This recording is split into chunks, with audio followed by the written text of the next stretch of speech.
All right, I'm just gonna start and act like whatever didn't happen or whatever, and we'll just let everybody gather in at their leisure and their pleasure. It should be that the stream is in the same place, so fingers crossed it works or something. Oh, thanks guys. Hi, how are you? Yeah, it's any smoothness at all is good. You know, trying to do that as much as I can and have a great time, and it's all right. It's smooth. Um, I am. I'm wearing this fish scale jacket that I have that I like. Anyways, hi, hello, hi. There you are. I'm the chat room's here. Hi, chat room. Hold on. Look on. It's choppy. Okay. There. Oh, I forgot because when I do a restart, I have to fix the thing again. It's the thing with the thing. It's fun. Um, I'll fix this little guy. It takes me a second. It's a little talk amongst yourself. Everybody's just still gathering in. It's all right. It's okay. We're cool. We're all cool. Everything's cool. Just be cool, man. The car is parked for 3 years. Bullshit. You know, sometimes when I'm working on technical difficulties, I will go into a British, Irish, or English accent or a Scottish accent. Um, but other times I will just do lines from the movie 48 Hours. It's kind of like my happy place. Um, so let's try this again, shall we? Let's go to transition. And Fabango. There we go. Hey, it's the chat room. Yay! What's happening, chat room? Good to see you people. Ah, it's nice. Ah, it's finally working. There you go. Ah, what's happening? Yes, I know 48 Hours is a great movie. I love it. And it's also, there's a long story about how I ended up with the VHS of it and didn't mean to. My tech guy is Scottish, yes. How I didn't mean, I rented 48 Hours and then I forgot to return it. And then so much time passed, I was like, oh my God, I could buy the store for what I owe on this tape at this point. And then it was a big lesson in like, finally, I'm like, I'm just going to take it back because it's the right thing to do. And I feel terrible. And I'm going to return 48 Hours to the video store because it wasn't Blockbuster. It was one of these like mom and pop ones or whatever. And I showed up at the store and I'm like, it's going to be 180. It's going to be $500. I'm going to have to work here summers. I don't know what the hell. It's terrible. It was movie 48 Hours. And I walk up to the store and I had to take the train to the bus to walk like 9 blocks to this place. And I'm carrying this thing like the guys in Monty Python, the monks, like Die su Domine, Dona eis requiem. Boom, like that. And I'm walking, I'm like, God damn, I'm so screwed. This is terrible. But it's the right thing to do. I'm going to return it. And yes, it was Video Schmidio. This is my favorite store. And I walk right up to the place and it was closed. They went out of business. They went out of business before I was supposed to return it. The date on the place, like they didn't call or anything.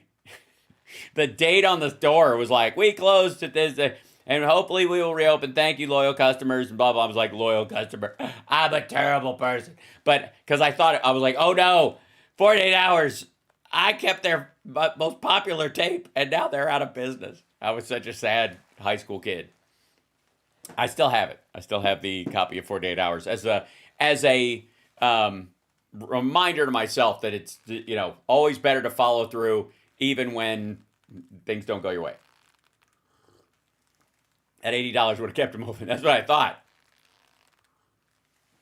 They closed within 48 hours of me renting it. I don't know how do they not call and say, hey, can we have our tapes back? We're going out of business. I think it actually, because you could rent them for a week. It was in that week that they closed down.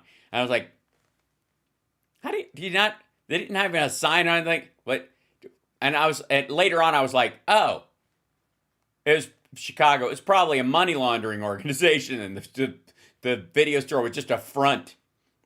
If I'd have gotten there any earlier, there'd be white chalk on the ground. Yeah, I bankrupted them with the one copy of the thing. That one last tape. If only they had gotten it back, they could have. The feds wouldn't have figured out the whole thing. Like, hey, wait a minute. They're making all this kind of money, and yet this kid's still got a copy of 48. They don't even care. This kid's just running off with their copy of 48 Hours. Obviously, there's something hinky going on in the back room of this dump. So, Yeah, it's just a weird little personal story. There you go. It's all right. How you guys doing? How are you, chat room? Hi, chat room. There you are, you lovely people. Don't forget to give a thumbs up, like the show, whether you like it or not. You can give a thumbs down, too. If you're a troll and you're just joining us, or you've been hanging out at TYT and you need a break, and you're like, I've been in their chat room so long, I've forgotten what it's like to be around people who actually give a shit. I know. It's going to be hard for you to adapt, but you're going to do just fine. You'll be all right. Just breathe deep, get some fluids in your body. I don't know, do some fucking squats or something. Just head, this kind of business. Get your knees and your hips working. Something to keep you physically centered. Chatters are people too. They are. That's the name of the young taints. Yeah. Do they have a live chat on TYT? Of course they have a live chat on TYT. I think they only, like, the first hour or something, they put shit behind a paywall. It's the same with fucking Crowder and Door and all these fuckers. You don't understand, guys. What we have to say here is so important, and democracy is hanging by a thread, and we got to fight the bad people and the establishment of the deep state of the establishment. It's got to be stopped and stuff, and we really need, these are certain facts. You're not going to find this kind of news anywhere else. That's why you can't see it. You need to pay us $8 or we're not going to show you this crucial piece of evidence. Get fucked. Trash your team. That's amazing, Tobias. That's exactly what shows like. That's why, by the way, thank you patrons especially. Our Patreon people are spectacular because they don't expect behind the scenes hidden stuff for the show. They don't want nobody's ever gone like, you should have another hour that only we can see. What the fuck is that for?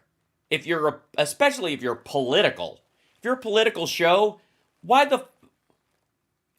and you're sharing information and what you're taking down and what you're conversing about matters, why would you put any of it behind a fucking paywall? I don't get it. I almost get, like, if you had something like that, you could go first hour, no ads, second, third hour, we have ads. So sorry about that, but we got to do it. And if you don't want to watch ads, you can watch the first hour. But to literally put it behind a paywall to, like, squeeze fucking cash out of people. And I know, it's why I'm not making the big bucks with this show. We squeak by, but you guys are wonderfully supportive and you take good care of us here, and we're building over time. But I don't understand that. First tier patrons are sold out. Are you able to add more slots? Doc Smile, that's a great idea. I had no idea. Yes, I will add more of those slots. That sounds so dirty. Adding more slots for you guys. So Ficus on pay-per-view. Yeah, he has that boggles my mind. I've never understood that shit. There's a Hitler post from, oh dear. There's a George Santos Hitler post. Oh, we'll get to it eventually. But anyways, you guys know what I'm talking about. Hold on, let me bring hi, ugly. Let me move you guys out of the way. Oh, womp womp. Somebody's not enjoying their work these days. I don't know who. Somebody just said this, like, now I got to go to Twitter and look up Santos Hitler. If we find out that's his real name. Hold on, here we go. Santos Hitler, oh dear. There's going to be a video of him. Online post been unearthed showing George Santos saluting Hitler and apparently joking about kill the Jews and black mostly. What? George Santos once had a Facebook post that appears to salute Hitler while mentioning Jews. There we go. George D. Santos. There he is. Now, look. You know how I feel about the Hunter Biden laptop, so I'm not going to immediately assume that he actually wrote this. LLL, somebody kill her, the Jews and blacks mostly. Oh, Heil Hitler, somebody kill her. Sounds like somebody's fucking lyrics. 11 years ago. Here's the funny thing is, the picture in the corner is his current Facebook picture because he's, or his current tweet, wherever the fuck this is from. Secondly, like I said, you know, the one thing that stood out to me about this dickhead was that whole, that's a Facebook post. Patch.com roster. George Sanders made offensive past joke about Hitler and the Jews on his fabricated photos. Patch has obtained a screenshot of a post Santos made on Facebook that made light of Nazi leader Adolf Hitler killing Jews and blacks mostly, and then adding LOL. Although it is not clear whether Santos was sincerely endorsing genocidal mass murder, Oren Segal, the vice president of the Center on Extremism and the ADL, told Patch that it was at the very least, a wildly inappropriate joke. Joking about Hitler is clearly offensive for anyone. No, it depends on what the joke is. Obviously, it is not Springtime for Hitler done by Mel Brooks. No problem with that joke whatsoever. Joking about Hitler, you know, my constant, sorry, I can't talk about joking about Hitler with Tucker on camera. It'll be a whole other side conversation. He might actually get upset. Like, I could think of someone who would get offensive, like, I mean, how do I phrase this? I can actually think of someone who would be offended by my jokes about Hitler.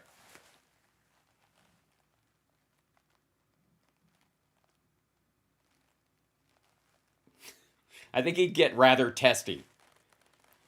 I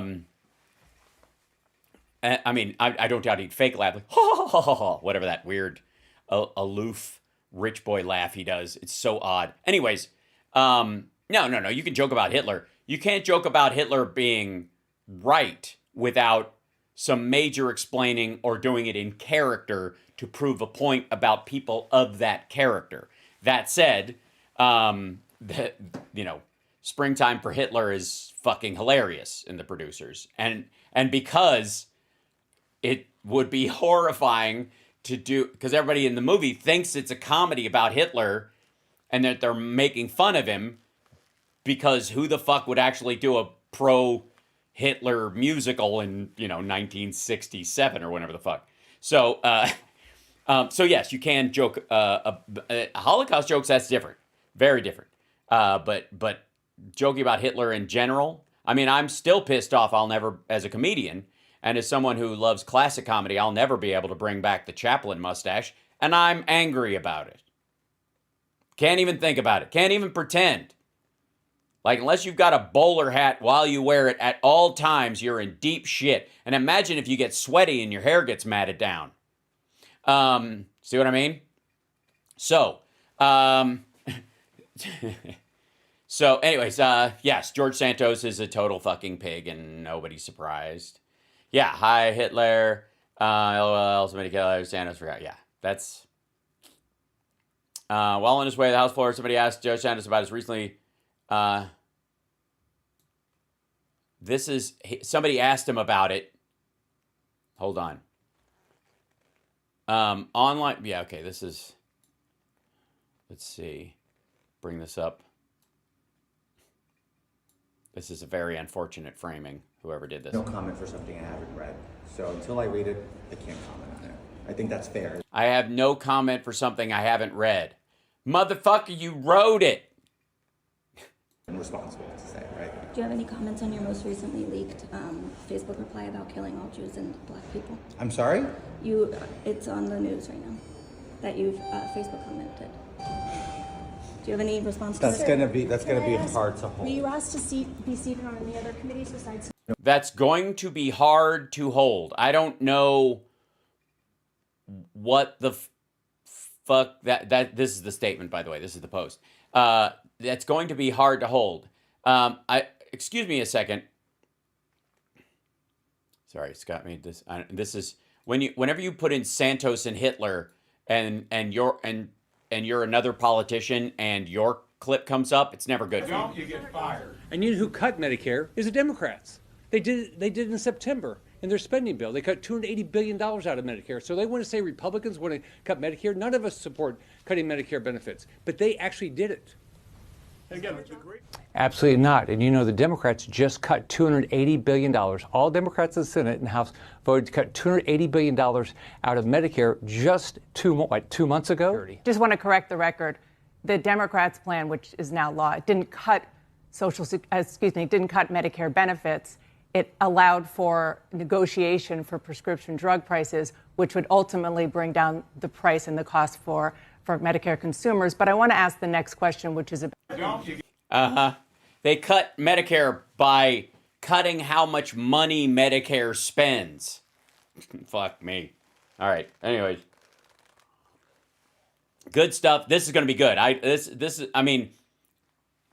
have said most of what he's accused of, since I'm not in his district and I wouldn't vote for this asshole based on what he says he's really for, much less the lies and what it turns out he's really about.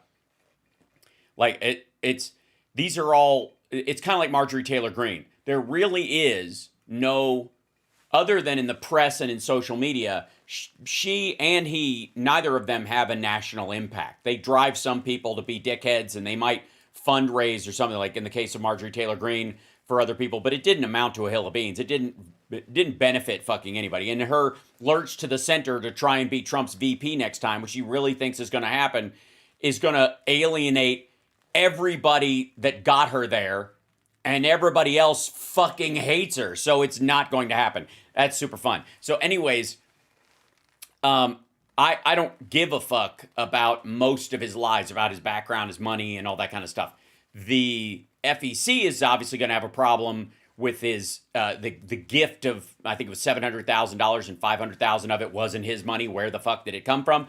That's going to be a big deal. Him lying about who his treasurer was, saying that this longtime Republican treasurer is now the treasurer for his campaign and is fixing a lot of this stuff. And that person was like, "Yeah, I didn't take the job. I don't know what the fuck he's talking about." That's materially a problem. I've said this before, but this is the thing I found truly offensive. The one thing that was his whole thing about faking a Jewish name on something because he said Jews will give you more money if they think you're a Jew. Like, that's fucking gross. That's beyond just like tropish racist stupidity. That's beyond your standard parking lot bigotry when people are just chit-chatting amongst themselves. It's a manipulative financial gain used from a trope about a group of people that's gotten a lot of them killed over the centuries. So fuck that guy. So, but on top of this, like, this stacks with that. George Santos posted a deeply offensive comment about Hitler, Jews. Also, blacks, I would just like to say. Just to, I'm not Jewish and I'm not black.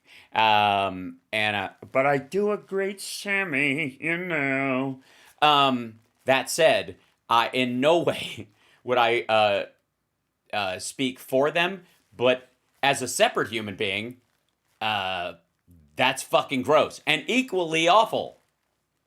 Yeah. If you kill a lot of one group because of who they are, and you kill a few of one group because of who they are, the bigotry, the material difference in lives is obvious, but the bigotry driving each thing is equal.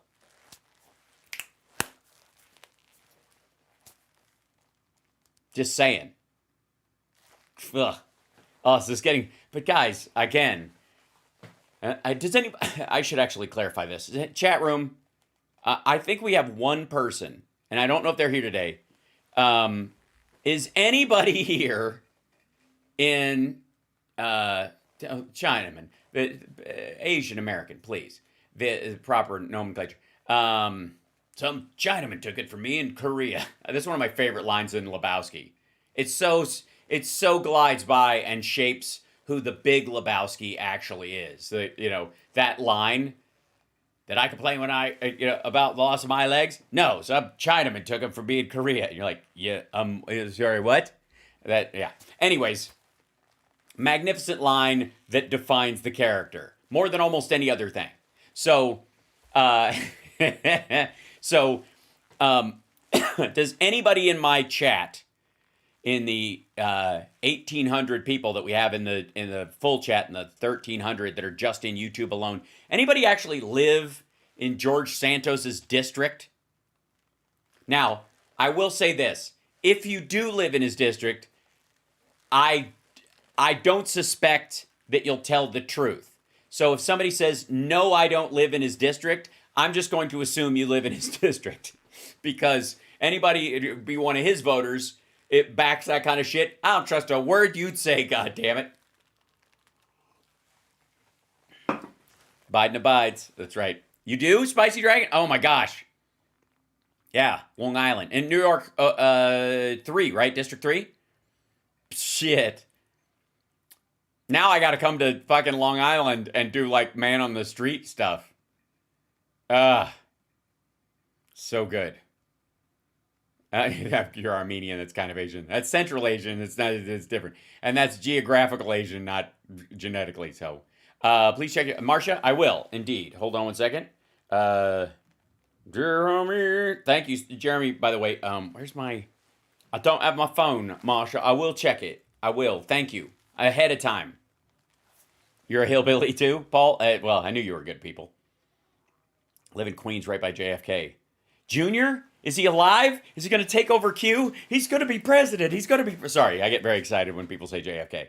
All right. So, hey, thanks, TLK Knitting. And hello. Good to see you. Everybody, just for the record, big hand for TLK Knitting, because in the very beginning of setting this show up, when YouTube, especially when YouTube shit the bed and kicked me off because of that Universal Music Group lawyer who was a pro-Trump guy who waited 86 days from the election to give me a 90-day strike just so I couldn't stream because he didn't like what I was saying. Talk about fucking cancel culture.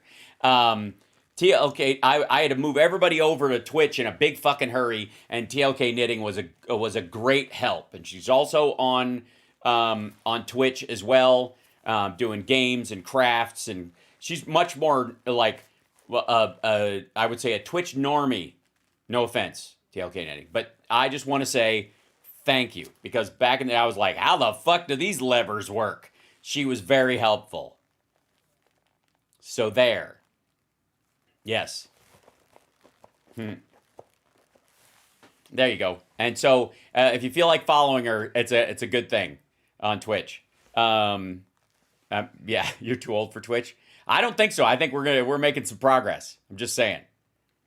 So, oh no, TLK, no, not COVID. Are you doing COVID cams? Believe me, this is, if there's a time to have COVID, it's now, not fucking 2 years ago. So I'm glad you'll be just fine. We'll get you some horse paste and some fish tank cleaner, suppositories and a light bulb and some bleach. You'll be fine. I got a small pamphlet that I found in a men's room at the QAnon headquarters, and I'll fax it to you. I'd email it to you, but that's how the Illuminati tracks you. Twitch's font is designed by demons. Well, I knew I liked the joint. I hear ivermectin works wonders. Yes, I use interpectin, which is a sort of fruit wax that you can mold into any comfortable shape. And you know what? I'll save that for a late night show. HAL Sparks, man about town. All right, let's get some clips because I got too much shit to cover already. I love you guys. Hi, chat room. Gather in. Get ready. Look at miserable Tuckums. Look at Tuckums. The title of this one, okay, so obviously, the title of this one is pretty spectacular because he's been siding with Russia this whole time. Like, there's no fucking way that they're not either paying him in cash or he's not, tap dancing for Putin somehow, because it's so egregious. There's no balance in it at all.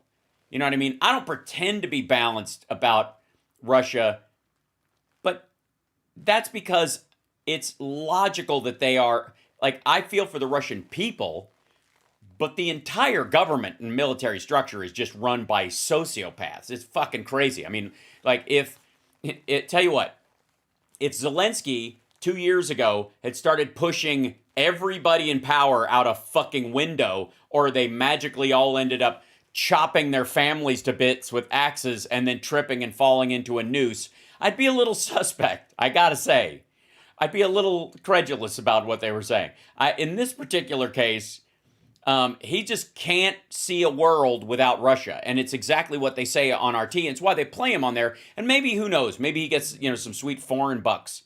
Maybe RT or Channel One has they may indeed have a rev sharing, like platforming bonus that goes whenever your hosts, we play them on here, we'll give them as if they're on the channel booster bonus that's paid by the government. So if it's pro-Russia and we use the clip, you get paid. If it's anti-Russia and we play the clip, fuck you. That's very possible. I'm only slightly joking. That is entirely possible when it comes to this dickhead. So, but the title of this one is, "This is Nuts and No One Seems to Care."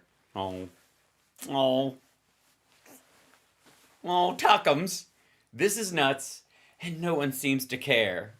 I cannot reason why nobody gives a shit about why I cry. Yes, Newsmax got kicked off DirecTV. We'll talk about that in a bit, too, because they're having a panic attack. And all I can tell you is the fucking Republicans are a bunch of commie bastards who want the government to force politically motivated channels onto private cable operators. What is happening? Anyways, maybe his nut bronzer broke down. Maybe that's what happened. Okay, here we go. Let's see.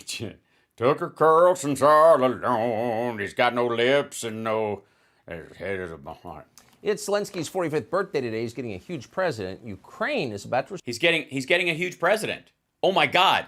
Trump is going to visit? I, of course, don't mean by stature. He's getting a huge president. You mean he's getting a huge present? Is that the word that's in the teleprompter? Sorry, keep talking. ...received more than 30 M1 Abrams tanks from... No, he isn't. No, they're not giving them to him to fucking park in a garage. The country is receiving them. His people are receiving them. His soldiers are receiving them. They will be trained in them, and then they will use them. He's not getting any of this. He doesn't get, there's no resale value on them. If they're not destroyed or when he's done with them, they will keep certain ones for training purposes. They will have a couple in position. We will have a service agreement with them, and then we'll get the rest of them back and they'll move elsewhere, just like every other piece of military hardware of that scale in any other fucking conflict in the whole goddamn world. Or, or I suppose if it went total Afghanistan, we would shred them and sell ribbons of metal to the locals, scrap dealers. From the U.S. military. It's a whole battalion of our most technologically advanced tank. Technologically. It's technologically. Technologically would be, it would have something to do with the logic of earthquakes. Tanks we said we would never send to Ukraine. Now we are. Here's... No. I don't remember Did we? Guys, I forget. We talk a lot, chat room. Did we ever say we would never give them? Did we agree on that? I forget. Honest to God, I was at the snack table when the vote happened. Joe Biden.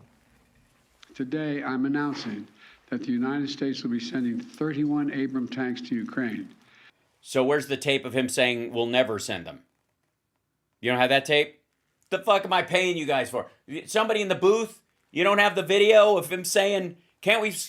Isn't that the whole point? I'm trying to point out hypocrisy where there is none. Do you even deep fake, bro? Son of a bitch. The equivalent of one Ukrainian battalion. Secretary Austin has recommended this step because it will enhance the Ukraine's capacity to defend its territory and achieve its strategic objectives.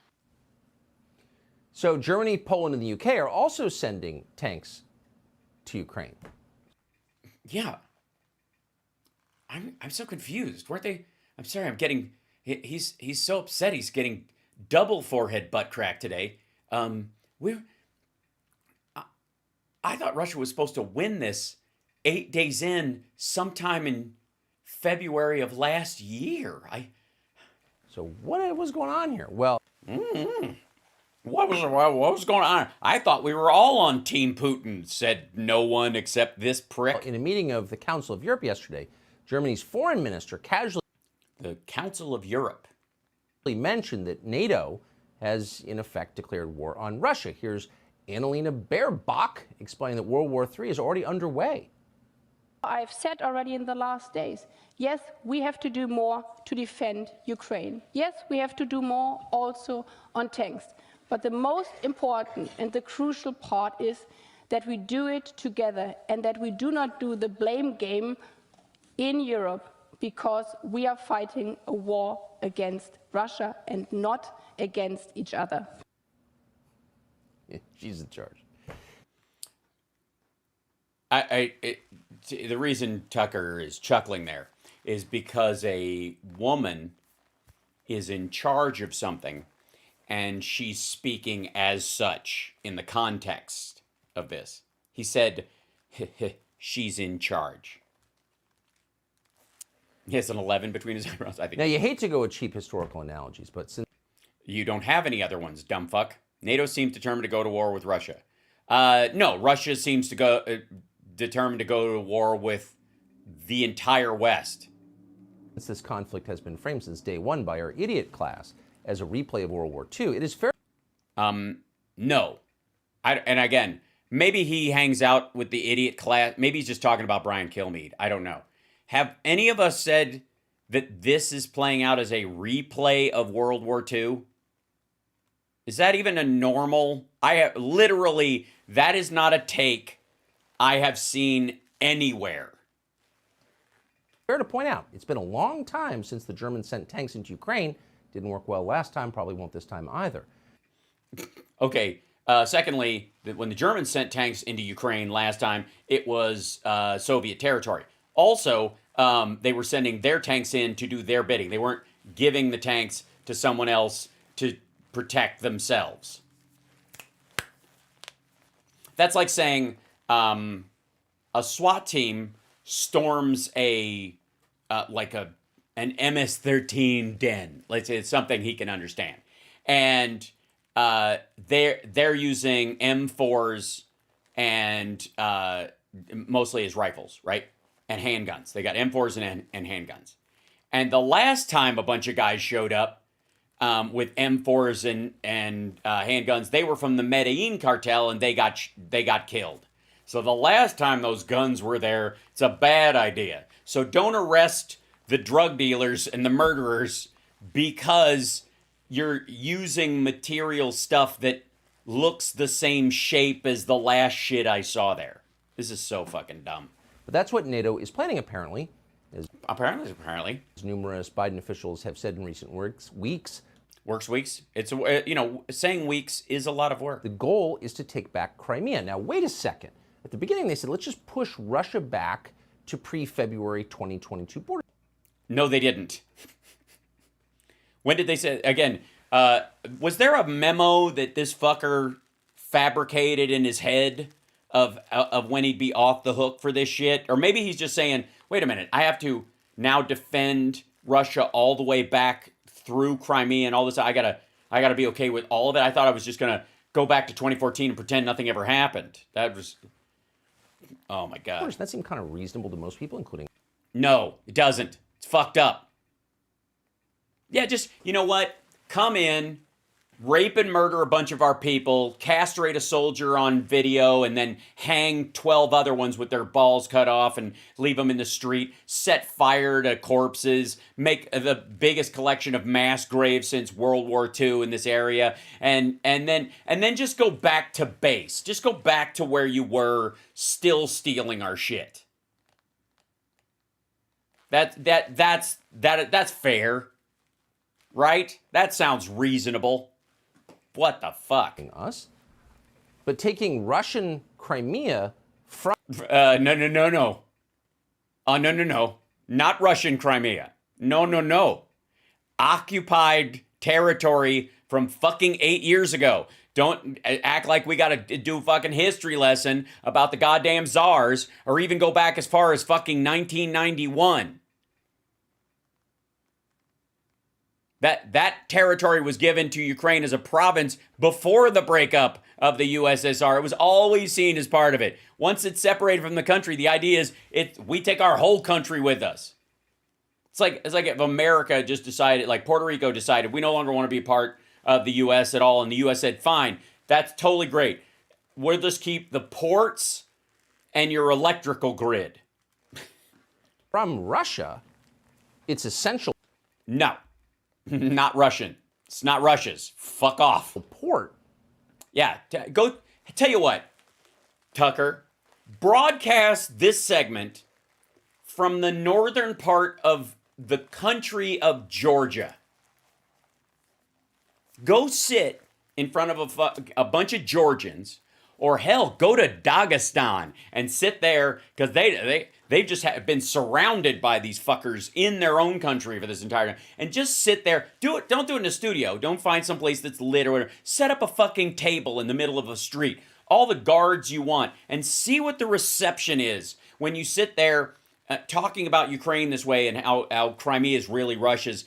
In Georgia, where they seized a bunch of land, and then every couple of weeks, the soldiers moved the fences about 80 yards to the point where they actually seized a fucking pipeline midway through the goddamn country. Well, Russia has said many times, and there's every reason to believe them, that would lead to nuclear war.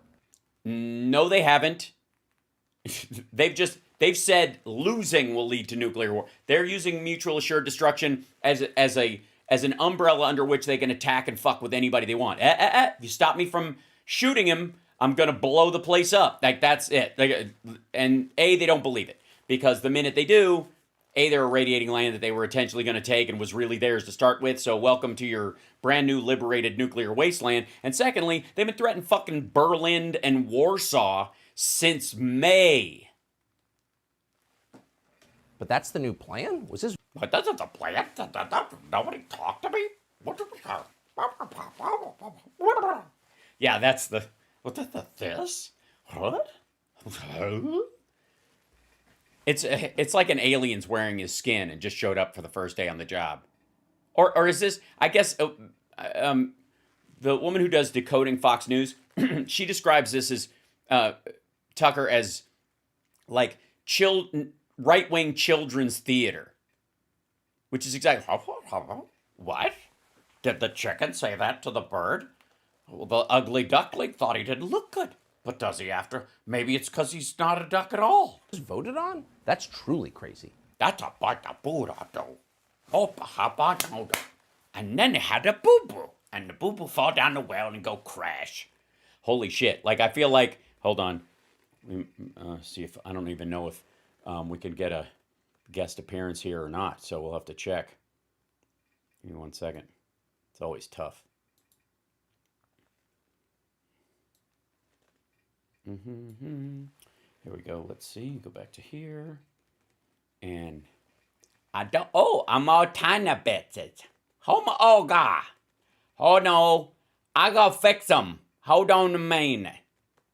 Hold on a minute. Okay. I'm found. Fix them for finger do. I don't know what happened. Oh, it's shrinking. Oh, I'm big boy. I would like a taco show. I don't know why. I'm gonna know why that the bad man don't do what bad man do to bad man. And to do it, we're enlisting one of the most corrupt governments in the world. That's not good. I'ma know. Not to co-op on. Several senior officials in Ukraine, including the deputy defense minister and the top prosecutor, have resigned. Oh no! They don't like her. Because they were too corrupt even for Zelensky. They resigned because they're too corrupt even for him? They want to be more corrupt? Wait a minute. If you're more corrupt than the person who fired you, then the person who fired you fire you for corruption. That's what they're supposed to do. Now, where'd all that money come from? I don't know. I don't know. Money come from Mama wallet. Money come from a Target gift card. Money come from a grandpa, like put $4 when you told him this many in a card on a birthday Christmas. It's a country at war. It's been at war for almost a year. Well, the money came from us because Congress has never audited the money, the billions in your tax dollars sent to Ukraine. That they're not gonna. Wait a minute. Am I hearing this right? We're sending them money, and we haven't checked what they're gonna do with it before they've done what they're gonna do with it? How you audit something that hadn't happened yet? It's like my mom had a friend, and everybody say, don't eat, after you eat food, don't go swimming for half an hour. Right? So he decided if he eat and swim at the same time, that's okay. And he drowned. So he wanted him to eat and swim at the same time. This is nuts, but no one in I don't think we're sending them nuts because they're arming out a bunch of squirrels. Washington seems to care. Now, we hate to pick on former CIA Director Mike Pompeo. He's a nice enough guy. Do we? He used to work for Donald Trump, and Donald Trump pick on him all the time. And Mike Pompeo lost a lot of weight. He got his stomach stapled shut, or his butthole, or his throat. I don't know how it works. It's very scientific. But it's hard to resist responding to this. Here's Pompeo telling us that you have a moral obligation to give Zelensky everything he wants. We should be helping America. And helping America means a sovereign nation that is prepared to defend itself from an invasion and an attack where civilians are being killed by Vladimir Putin is an... I think he's running for president. He's going to lose, but I think he's running. America's best interest for our economy, for our security. We should be doing everything the Ukrainians are asking us to do. That's not the... I don't want to nitpick. But that's not what you said he was going to say. He didn't... You said that Mike Pompeo, that you hate to pick on, is going to do a thing where he's going to say in this clip that you should give Zelensky, the guy, anything he wants.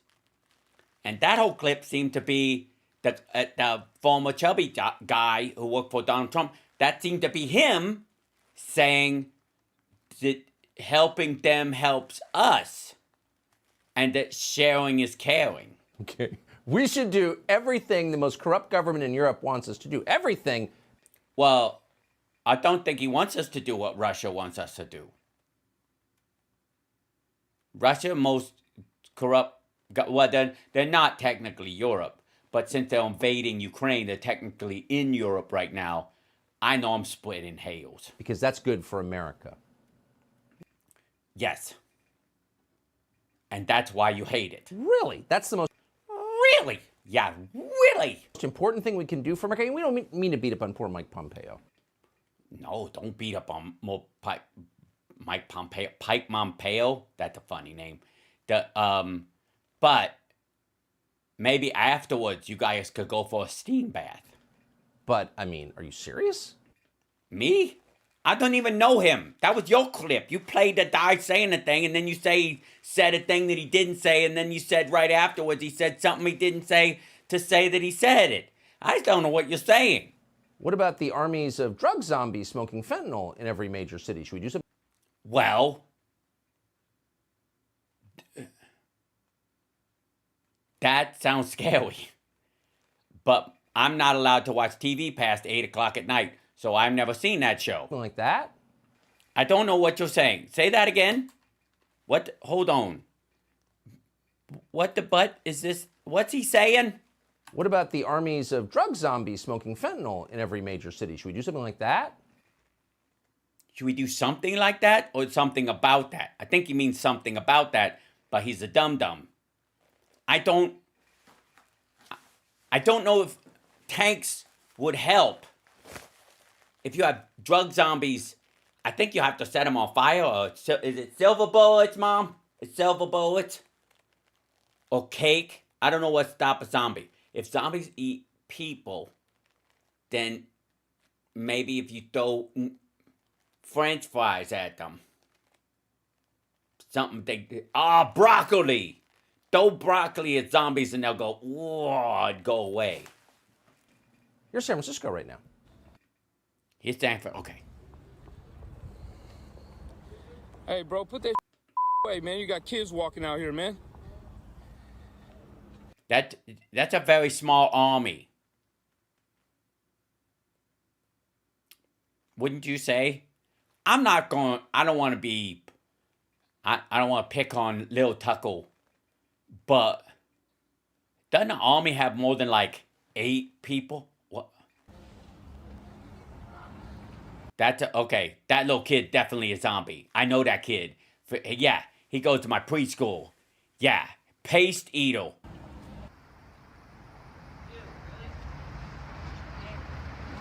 Dude, really? You're shooting in your neck, bro? That's crazy. Come on, man. What are you doing? He's obviously having the world's smallest smoothie.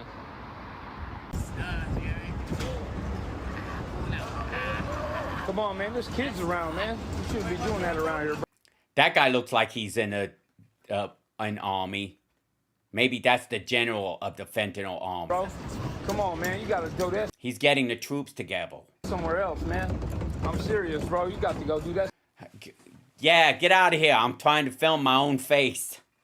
You're doing terrible things that I... Trust me, they're definitely happening. Right in front of me. It's terrible. There's an army of all...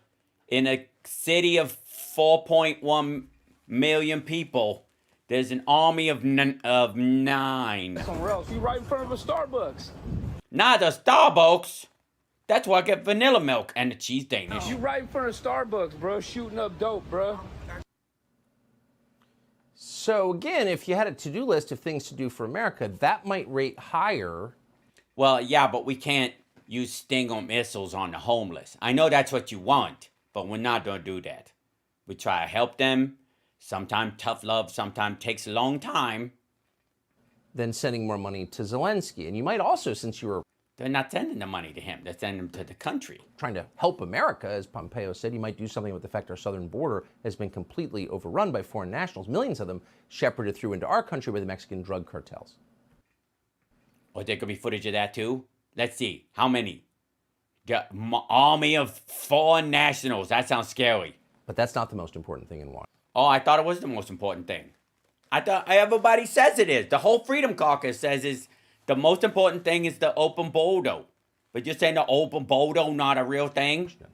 It's not. Oh, he's looking all mean. The most important thing we can do is send Ukraine whatever it wants to take back Crimea. Subscribe. That's the whole thing? Shit, that's the entirety. That's the whole fucking argument. It's just kind of that's what's the difference between that, other than it being shorter and slightly better lit? What the fuck is the difference between that segment and a Jimmy Dore segment? Like what? Someone else is coordinating the graphics and doing a better job? You don't have Kurt Metzger in the corner going,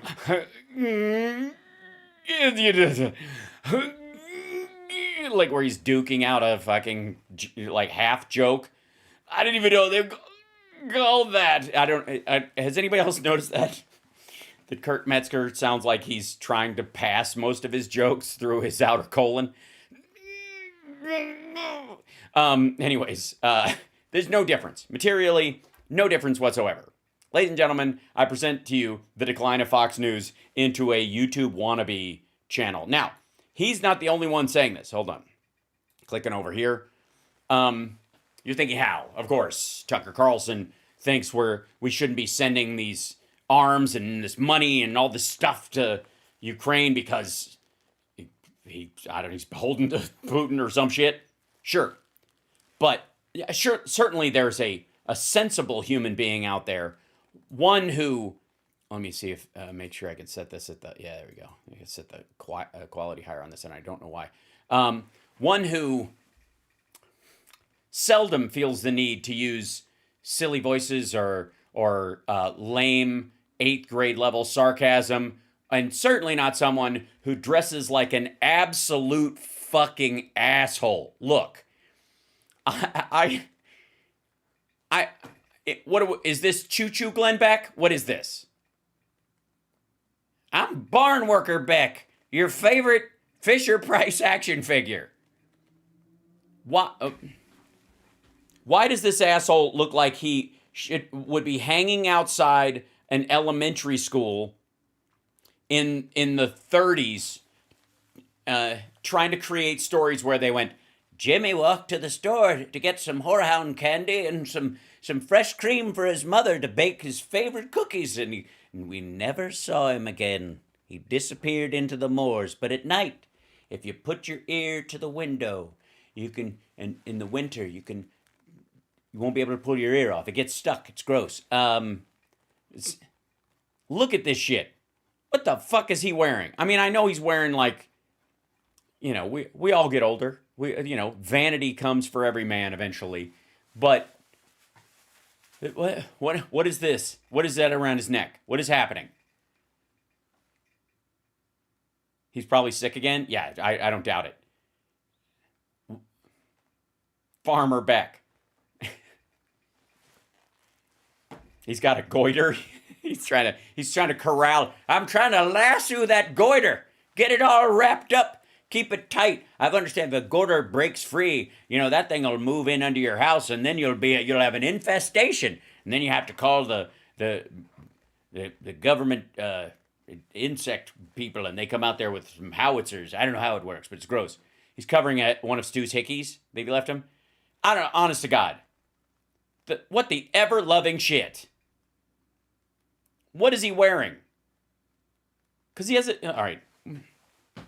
This makes no sense to me. This is just this is goofy as fuck. He thinks he's a dandy. No. Glenn has what? Has Glenn ever had DUIs? No, because I don't think he drives himself anywhere. I don't think he's driven himself anywhere in a couple of decades. Does he have a nunt, you mean? Yeah. No. He's got a bullfrog happening is what he's got, but probably selling neck scarves. Yeah, these are rapture neck scarves. You got, even if you're buck naked, you wear one of these around your neck, and then there'll be something left behind when you're taken up with the Lord. Okay, so this is Biden sends Ukraine tanks. What does he want? War with Russia?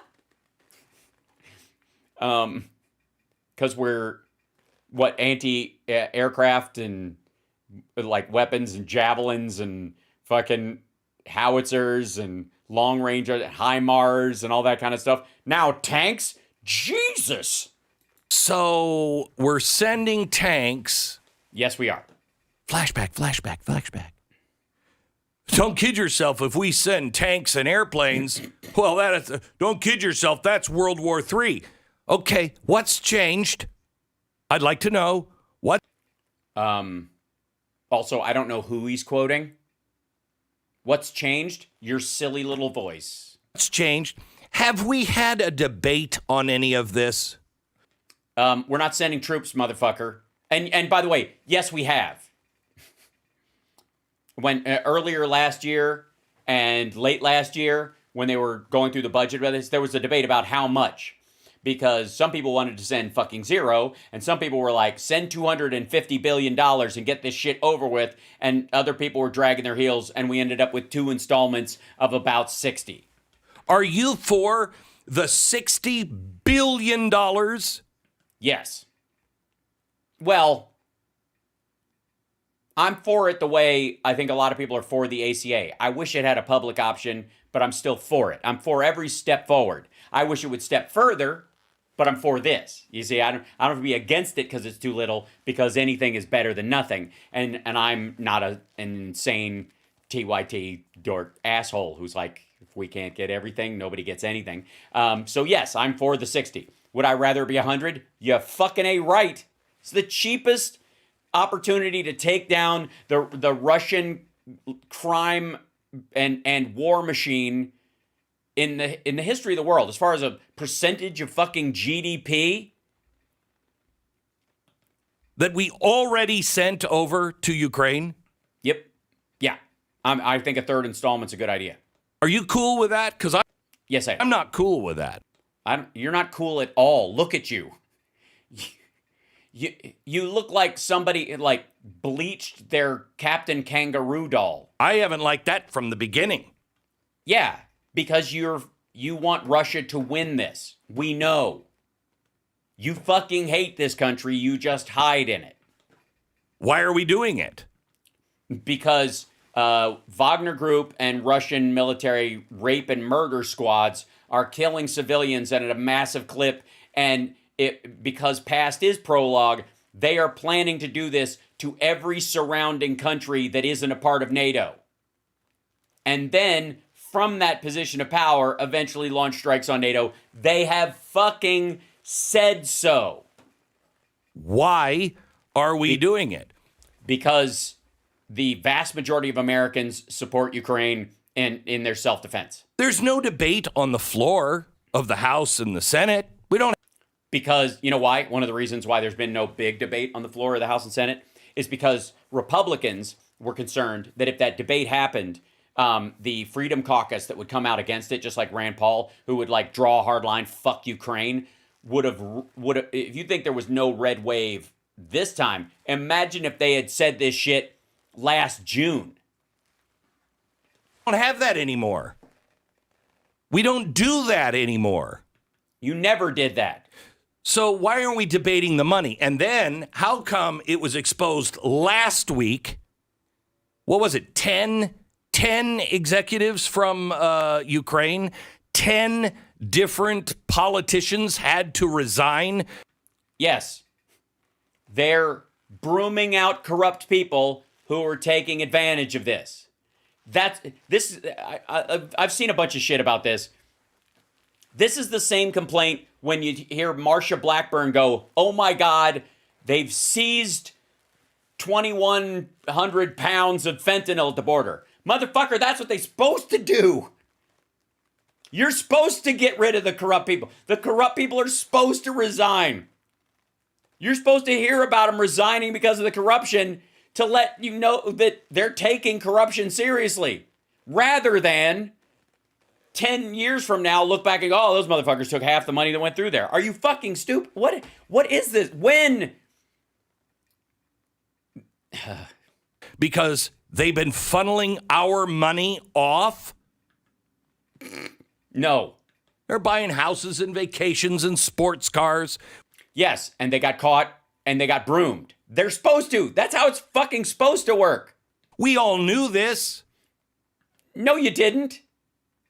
Otherwise, you named everybody. And again, this is one of the complaints. This is the same shit that Jimmy does. It's the same stuff that Glenn does. This is the same stuff that Rand Paul, the same thing that Tucker does. They just say blanketly, fuck the entire Ukrainian government, Zelensky included. They're all corrupt. And then when corruption is weeded out by everybody else, they're like, see, I told you the whole thing was corrupt. Well, guess what, dumbass? If the whole thing was corrupt, they wouldn't have gotten broomed out. That's the point. Yeah, they're draining the swamp. That's what it actually looks like. You knew it. I knew it. No, you didn't. You didn't even know. You barely know Zelensky's fucking name. People who voted for Joe Biden, they know it. People who didn't vote for Joe Biden, they know it. Nah, but that's not fair. People who didn't vote for Joe Biden, most of them don't know their ass from their elbow. Aren't we in this together as Americans? Apparently not, asshole. I'm for it. I voted for Joe Biden, and I'm for this. By the way, the vast majority of Republicans are for this. The vast majority of Democrats are for this. This is one of those situations where he thinks like this is reminiscent of the moral majority overlap. We're the silent majority. No, you're not, motherfucker. You're not. Every time you guys speak up, the vast majority of people tell you to shut the fuck up, especially around something like this. And not shut the fuck up, you're not allowed to speak. Shut the fuck up, dumbass. Because you're about to go into World War III. Now, by the way, Russia already started this part of it. If this ends up being World War III, the rest of the world did not engage in World War II. It did not become World War II because the rest of the world decided, apropos of nothing, to attack German forces in Poland and in what would ultimately be Dachau and fucking Auschwitz. The Germans started World War III, even when they said we're just going into Poland, because that was never the plan. If the idea is that World War III, and we've always believed World War III would be a nuclear war. That's not necessarily true. But But in this particular case, calling it World War III, if it rolls into what's effectively a World War III, if you believe that this is a proxy war between us and Russia and yada yada, and not just everybody else defending themselves by supporting the Ukrainians, which is a proxy defense, I would argue. If you're going to say, if you're going to say that this is World War III, the fucking Russians started World War III. They weren't provoked. There was no fucking Pearl Harbor for them. There was no brand new Gulf of Tonkin incident. Remember, he's one of these dickheads who said that World War III was going to start because Marines supposedly blew up the Nord Stream 2. After Ukraine scored the U.S. tanks. Yeah, they fucking scored. We put out. How do you like that? Now Zelensky yesterday said, great. We just need now some modern fighting jets from America, and we'd like missile systems. They have missile systems. What? What? Russia, against what? The Russians are the Palestinians in this situation. How dare they? It's terrible. Glenn Beck hearing all these stories of Ukrainian policemen shooting over a wall at poor Russian children and who are just throwing rocks. First of all, who the hell do you think you are? He's the representative of a people who are being slaughtered, dumb fuck. He's not asking for the shit personally. He's in a fucking war. The most struggle Glenn Beck has ever had in his life has been with his own fucking colon. And that was a couple of decades ago when he all but showed his colonoscopy on camera. But his biggest struggle these days is with his fucking belt buckle. Who the fuck is this guy to say to the vast majority of Americans, how dare you support this? Second of all, are you out of your mind? Apparently, yes. And so are all of the world leaders.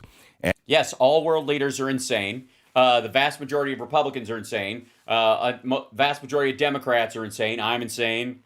You guys, clearly in the chat, cuckoo for Cocoa Puffs. But Glenn's the lone sane man on the planet.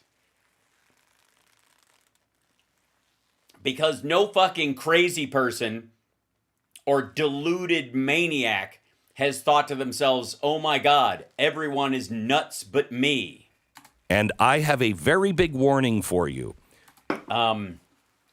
Don't eat Sonic every day. It causes bloat, especially in...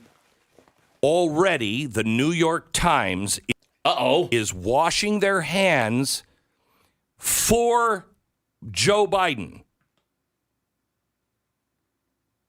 Well, I guess they're going to clean up before they shake hands or something like that. The New York Times is washing their hands for Joe Biden. And the look on his face, I guess, presumes we know what the fuck he's talking about. It is Pontius Pilate. Read the story in the New York Times that is talking about the tanks. Oh, he's doing it reluctantly. Look, I wash my hands of this whole crucifixion. Oh, shit. So in this one, Zelensky, the Jewish president of Ukraine, is Herod in this situation? Thing. I see. These are the Jews that wanted to kill Jesus, but Pilate denies that it's your choice, not mine. I see no wrong in this man, but I will do what you want me to do. Oh yeah, there you go. I see no wrong in this man, but I will do what you want me to do. This, by the way, beyond the fact that it's lunacy, this is a shit analogy. He's not even sure who he's aiming it at, Biden or Zelensky in this particular situation. And the idea is that the reason the New York Times is saying reluctantly is because it took them so fucking long. They didn't do it immediately. If they didn't do it immediately, there was obviously some reluctance. That's the way they are now presenting Our tank deliveries. Joe Biden didn't want to do it, but Germany really forced him. No,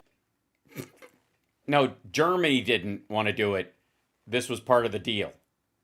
By the way, Glenn does not work with anyone that he doesn't control their paycheck, so he doesn't have to negotiate legitimately with anyone in his life, except for perhaps wife and kids on occasion. Oh, excuse me. Excuse me. You're not excused. You are not excused. You're going to just have to sit there in your own puddle. Our administration really wanted tanks there, but they wanted Germany to do it. Is that okay? You guys know the story about how Germany makes the Leopard tanks, but they didn't want theirs there because Olaf Scholz had this idea that German tanks on the Russian border had bad optics, and everybody pointed out that it actually looks more like the Nazi-Soviet non-aggression pact than some sort of like Germans in German tanks on the Soviet border, which is a country that both, by the way, don't exist anymore. The Reich doesn't exist. USSR doesn't exist. These pieces of machinery.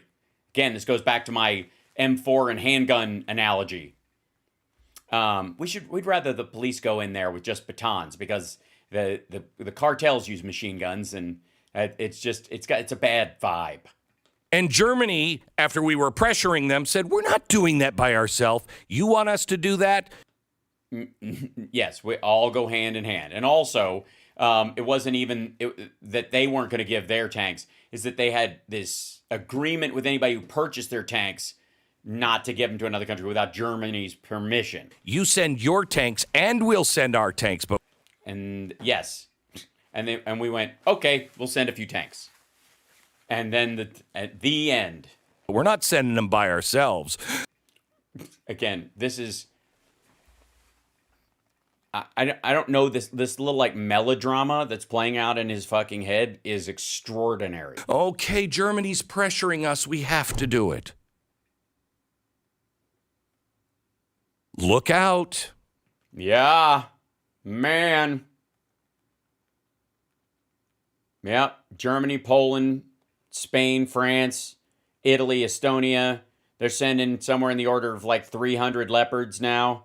And the U.S. is sending 31 Abrams that they'll probably train up in Poland, and none of them will be in country for like a year and a half, but whatever. Look out, America. Look out, America. It's nuke time, baby. If you look, Glenn Beck is the embodiment of the old George Carlin joke of things you never hear. Here's something you never hear in a movie. Do what you want with the girl, but leave me alone. That's that joke from George Carlin, which I love, is effectively, as analogies go, Glenn's entire fucking argument. Let me take you back to a place in history so you... Oh, God. So Stalin and the thing is... Hey, motherfucker, this conflict is 8 years old. The USSR doesn't fucking exist anymore. The Russia and NATO signed the NATO Foundation Agreement in 1997, which stated unequivocally that any country that wants to can either join NATO or not join NATO. Their security is up to them. And then they proceeded to attack dozens of other countries. You understand, if you are younger, you're not my age. I don't know, do like strip mall Santa impersonators age at the same rate as the rest of us? You may not understand how... believe me, it's not an age thing, Glenn. Nobody understands what the fuck you're talking about. It's why they don't cut to Stu more often. So, because half the time he's looking at Glenn like this. Things used to work and how they're supposed to work when you live in a democratic republic. December 8th, 19... By the way, we dragged our heels getting into World War II specifically because of assholes like this. And the idea that if we'd have gotten in earlier, we'd have gotten out earlier with less death. But apparently those who don't remember history are doomed to repeat it, Glenn. 1941. He's going back to, well, and by the way, maybe that's who Tucker's talking about, that this motherfucker thinks that what we're doing right now is a redux of World War I or World War II. Franklin Roosevelt is wheeled into the Capitol, and then with braces on his legs, he struggles because he has polio, no power in his legs. He struggles to make it up to the podium. He grips that podium, and he delivers one of the most famous speeches in the 20th century. December 7th, 1941, a date that will live in infamy. Right. After Pearl Harbor. There was no Pearl Harbor in this situation. Unless you count Russia as, like, if the Japanese had attacked Pearl Harbor and managed to take parts of California and were murdering people all throughout southern and northern California like they did in Nanjing at the time, maybe the analogy would stand, but you'd still be on the wrong fucking side of it. He then declares war on the government of Japan. Germany declares war on us. Right. And we had soldiers, our own troops, we sent there en masse. None of that has happened in Ukraine. None of it. This is just fucking gear, dummy. But why did he give that speech? To announce that we were going to war? He gave his speech so Congress could then vote on war. Right. We're not in a war. We are supporting another country in their war. By the way, when we send shit to Israel, which we do all the time, Glenn would jump through his fucking shirt if we sliced a dime off that money. The weapons that Israel uses that it gets from the United States, if we cut that back, this would be a violation of every trust and the root of every Judeo-Christian value that the United States is fucking built on. This is for their defense.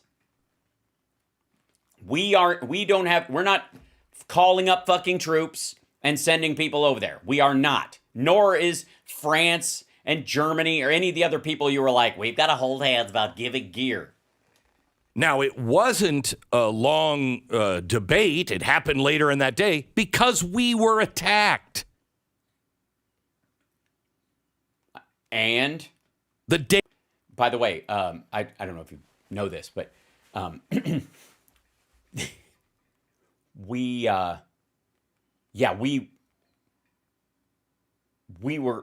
chose to be in that war to fight something very specific, even in situations where we were just backing up the French or the Poles or the British.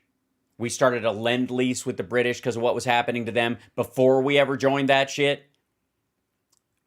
Day before Pearl Harbor happened. So the vote, yes, we know, was nearly unanimous. There was only one vote against and one abstention.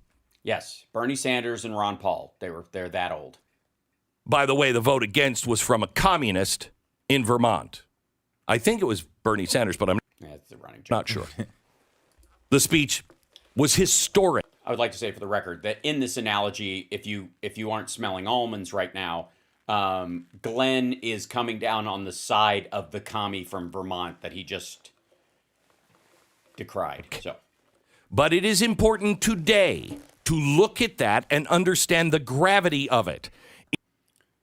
Yeah. Okay. Tell you what. If the Russians attack Hawaii, we'll just table this fucking conversation for that. In the U.S., or I guess Alaska. If they bomb Sarah Palin's house, we'll all have a conversation. Per our Constitution, there's a process. Right. There is a process. We have not declared war on Russia, nor are we going to.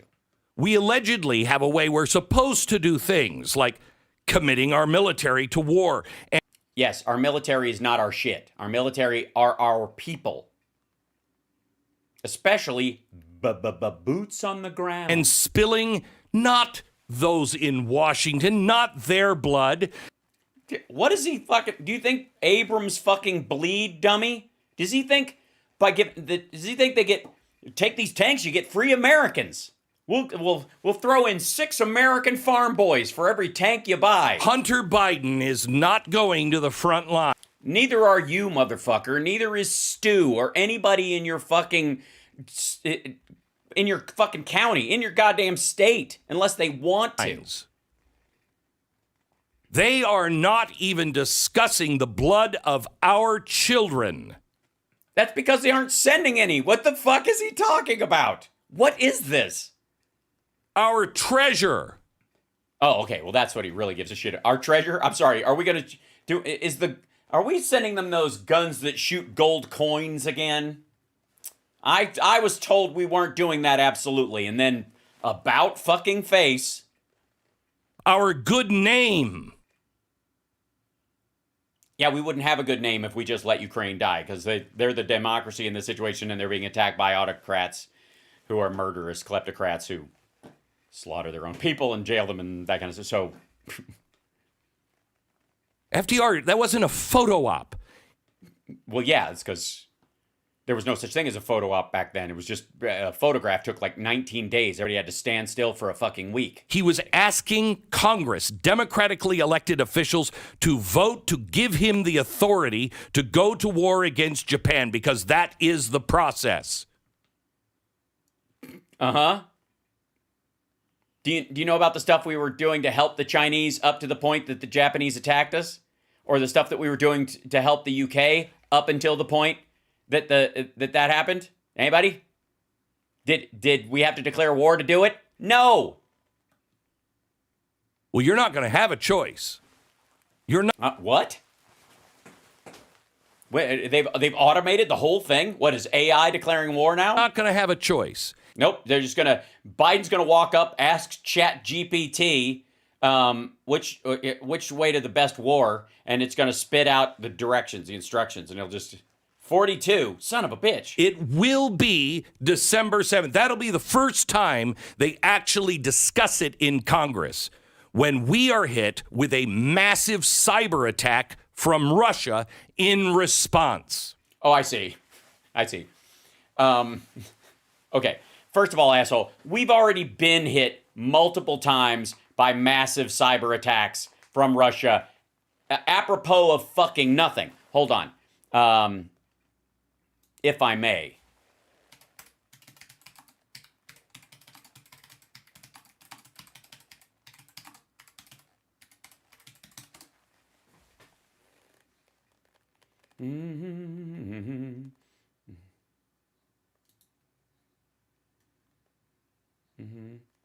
Now, one of these things is just so you know, I believe, and I think a lot of you understand, that I believe attempted murder and murder are the same crime.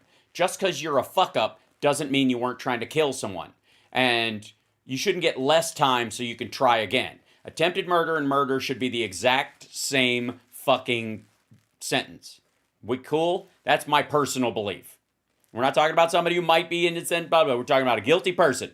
Person who attempts murder should get the same amount of fucking time as murder. Gotcha? Same thing? We're good? All right. Now, here's, get the fuck out of here. This little clip. Russian-affiliated hackers plan to attack 400 U.S. hospitals in 2020. A chat room run by a group of Russian-affiliated hackers detailed plans in 2020 to attack and disable 400 U.S. hospitals, the Wall Street Journal reported on March 29th. During the height of the pandemic, hackers hatched a plan via the chat room to hold hospital computer systems hostage. The plan was countered by U.S. authorities and the Department of Homeland Security. They did it, dumb fuck. And they didn't do it because we were helping Ukraine. This predates that shit. They did it when America was on its fucking heels during the fucking pandemic. And you know what? You know what Trump did? I don't know why it wouldn't be. Why it would be Russia. I mean, I've talked to him, and very strongly he denies it. Think of this. Why don't you think about what you're saying before you fucking say it? This is tiresome. You're in the Soviet Union. No, I'm not. Soviet Union does not exist anymore. It ended in the early 90s. Russia and the Soviet Union are not the same fucking thing. They're not the same ethic. They're not the same ideology. Calling them both red doesn't make any fucking sense anymore because red is the associated color with communism. Just ask the fucking Chinese. The Russians have not even been close to that even before they collapsed. They certainly haven't been that ever since. They're a fucking criminal kleptocracy, you dumb fuck. And people are like, oh, we're not fighting a war against United States. Well, your response most likely would be, the hell we're not. They're sending them all of the missiles. They're sending them the technology. They're sending them the bullets. They're sending them now offensive weapons. This is not a defensive weapon. A tank is not a defensive weapon. Uh-huh. So, in many ways, it's a howitzer that you can drive around that has more armor around it so that it doesn't get destroyed as easily. So compared to a howitzer, yes, it is. It is an offensive weapon. And it even... It's defensive if they attacked. This is, by the way, you want to go back in a way back machine? We don't have to go to 1941. How about any fucking week this year when this prick said a good guy with a gun stops a bad guy with a gun? You think that... So if a person... And this is a legit question for these motherfuckers. And Glenn, like, this is just a ripe... This is the quintessential, like, fallacy of Glenn Beck's argument right here. This is the essence of how full of shit this guy is. Because if you told him that, like, somebody comes into, there was a guy who robbed a diner and he had a gun, and one of the other people at the place had a gun and he shot the guy who was robbing the place. If I told Glenn that that guy's gun was an offensive weapon, do you think he'd go, that's horrible. That guy we should not be allowing people to get bullets and guns to, that's not a defensive fucking weapon. That's an offensive weapon. Guns, police shouldn't even have them. They should have shields, but no, like, get the fuck out of here. There is no circumstance where this asshole would say, if there are people with guns attacking someplace, don't give the other people, that are police, soldiers, whatever, don't give them guns to fight back. Those are offensive weapons. It's fucking dumb. If you defend yourself with a firearm, it does not change the essence of the gun itself. Says in the Pontius Pilate is really a good guy article on this today, they even say this is for the offense that Zelensky is planning in the spring. Yes, to take back land the Russians have taken, which is offensive in terms of taking the land, but defensive in terms of reclaiming their land. What a fucking dipshit. Like, this is an asshole who thinks that that the left can't define women because, we have multiple definitions for it, and he only wants one.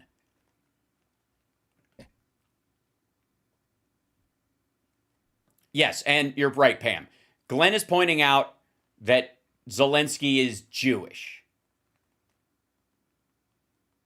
And that Biden, who is not, is the Roman emperor in this, or the Roman governor in this situation. And that he's letting he's giving the Jews the ability to kill. And by the way, in this analogy, Russia, the country, is Jesus Christ. That's the analogy. That is the layout of this analogy. Biden is Pontius Pilate.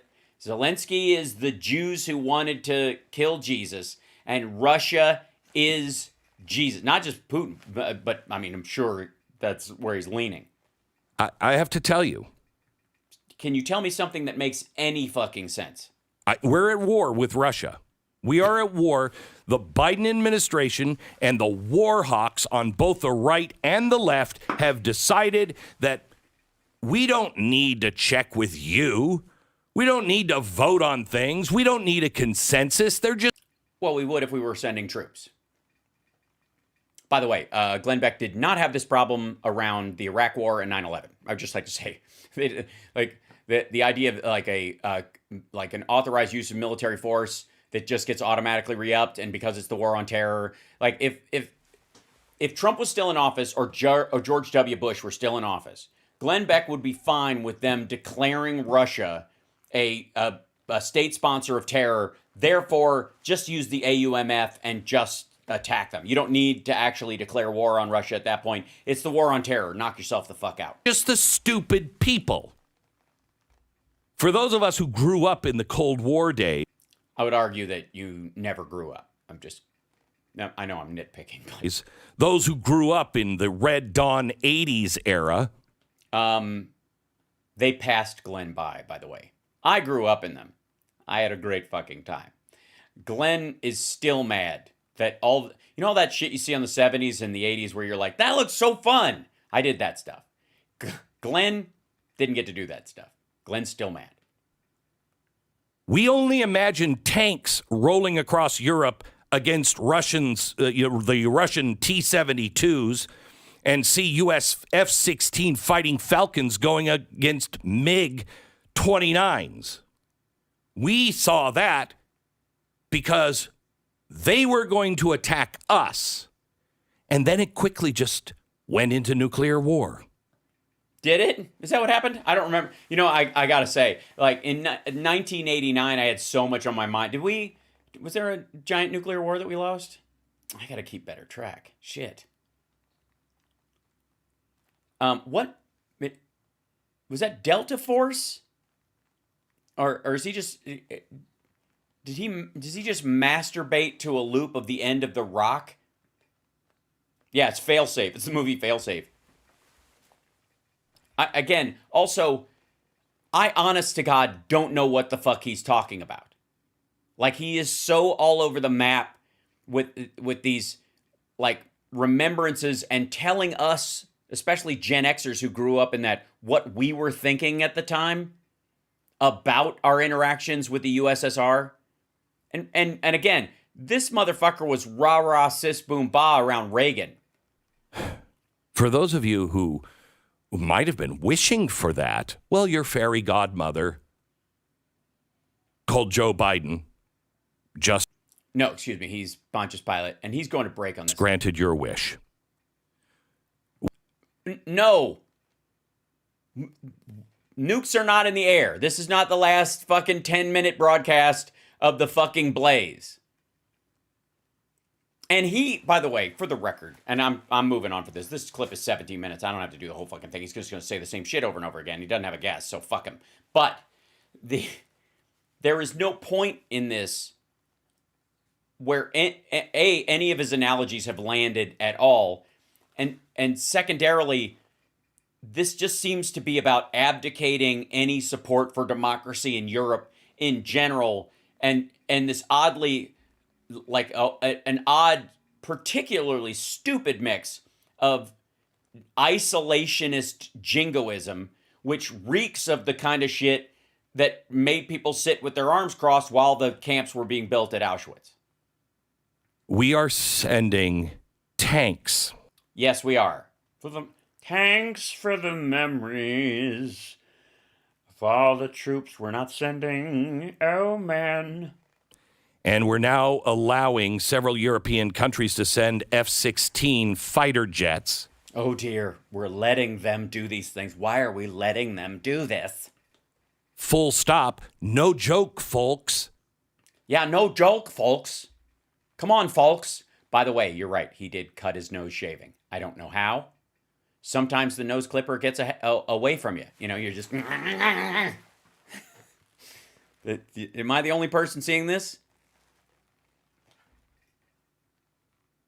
The cream of the crop of U.S. weaponry is going straight up against the Russians on the ground.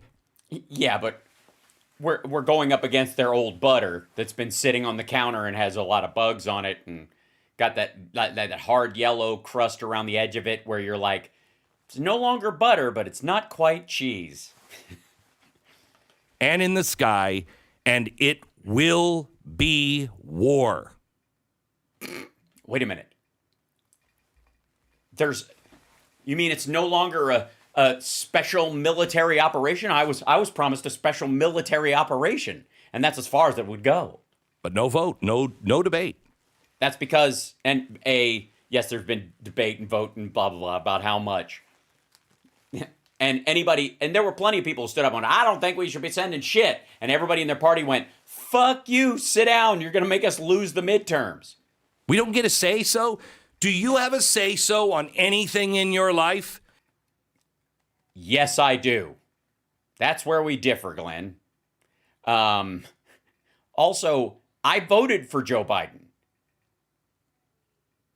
By the way, the guy that got us out of Afghanistan, I voted multiple times for people to get us out of Afghanistan. As a matter of fact, both Trump and Clinton ran on getting us out of Afghanistan. Obama was going to get us out of Afghanistan and tried several times.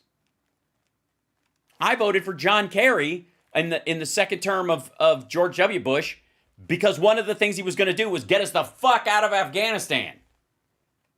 Biden finally did it.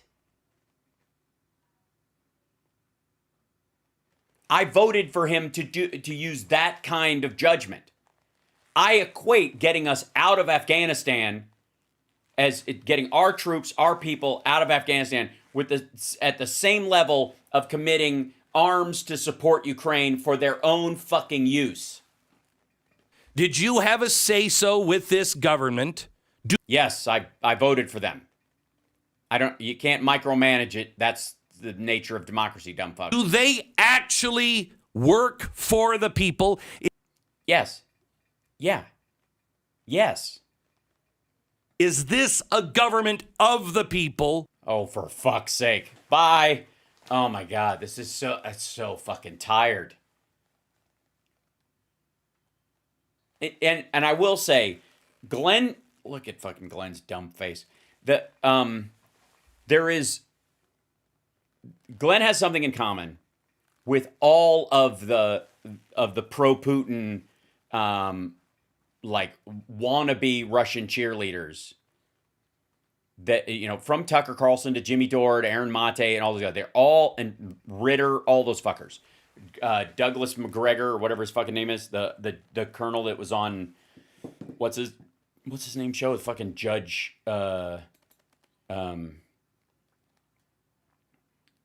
Judge Napolitano. Yeah.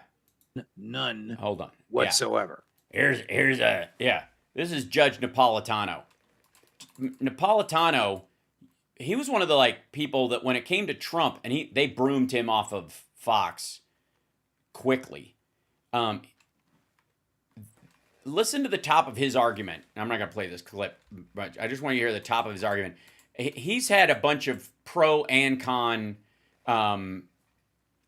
Ukraine-Russia conflict people on, and he's fallen heavily on the side of well, you'll see here. A former judge and a constitutional scholar that I hold myself out as an expert on the Constitution. I've written extensively about it. I've testified about it. Well, everybody falls from grace, man.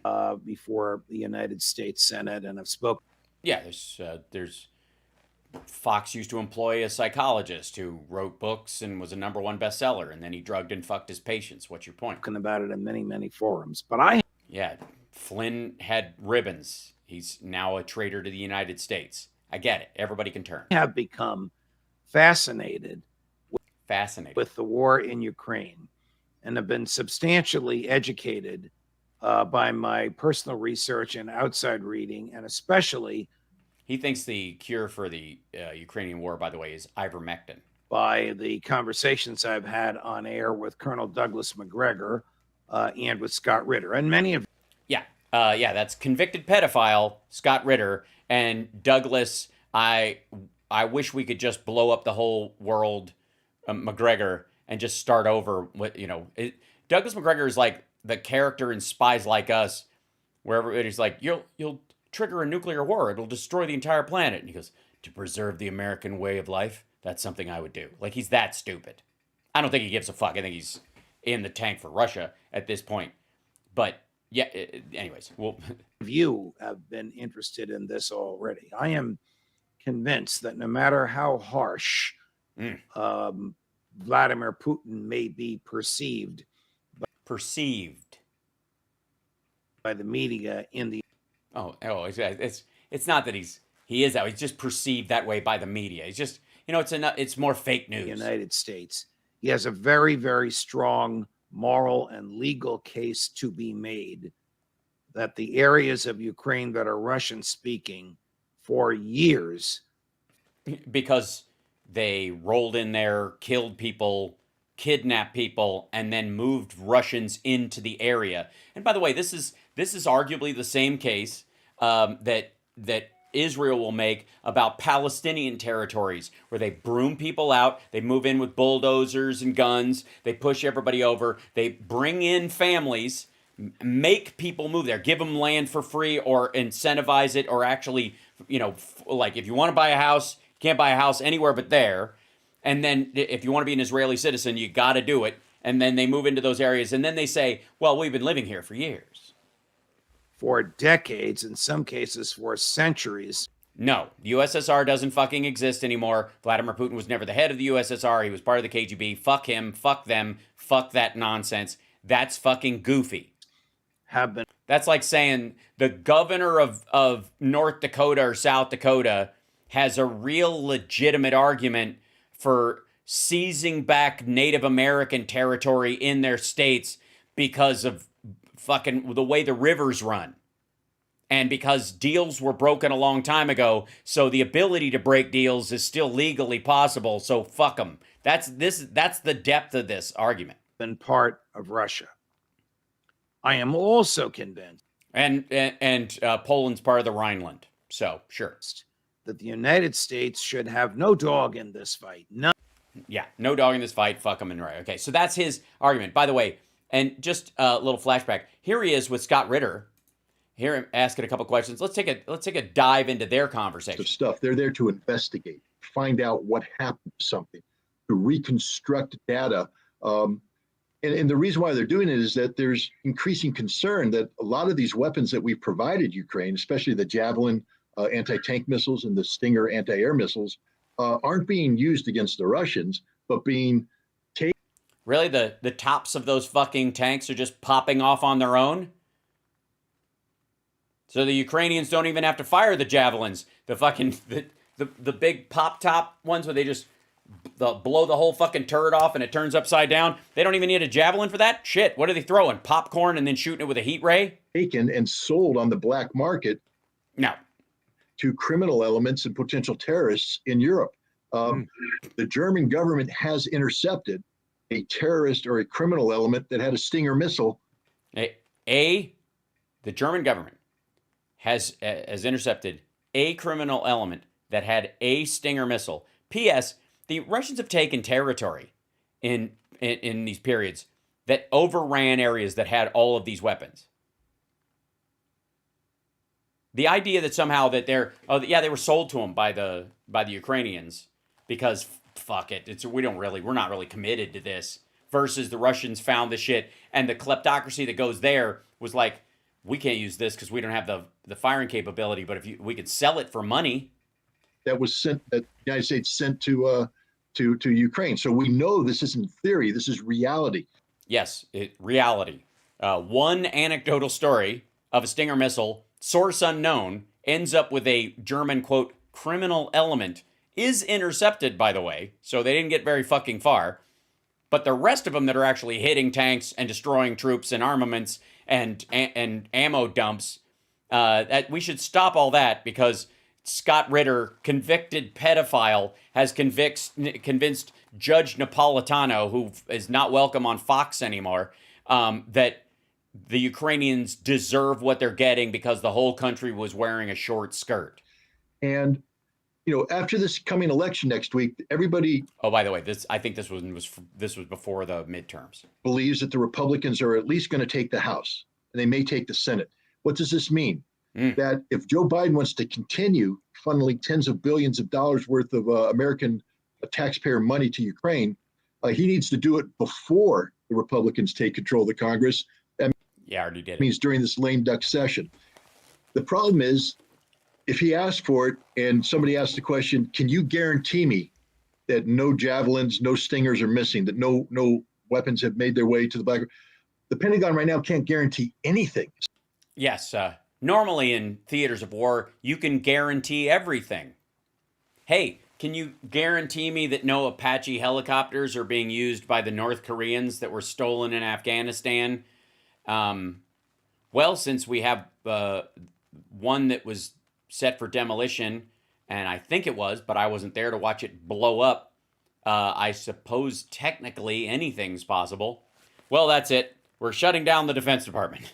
Like, this is just dumb. Anyways, and Judge Napolitano looks like I feel listening to fucking Scott Ritter.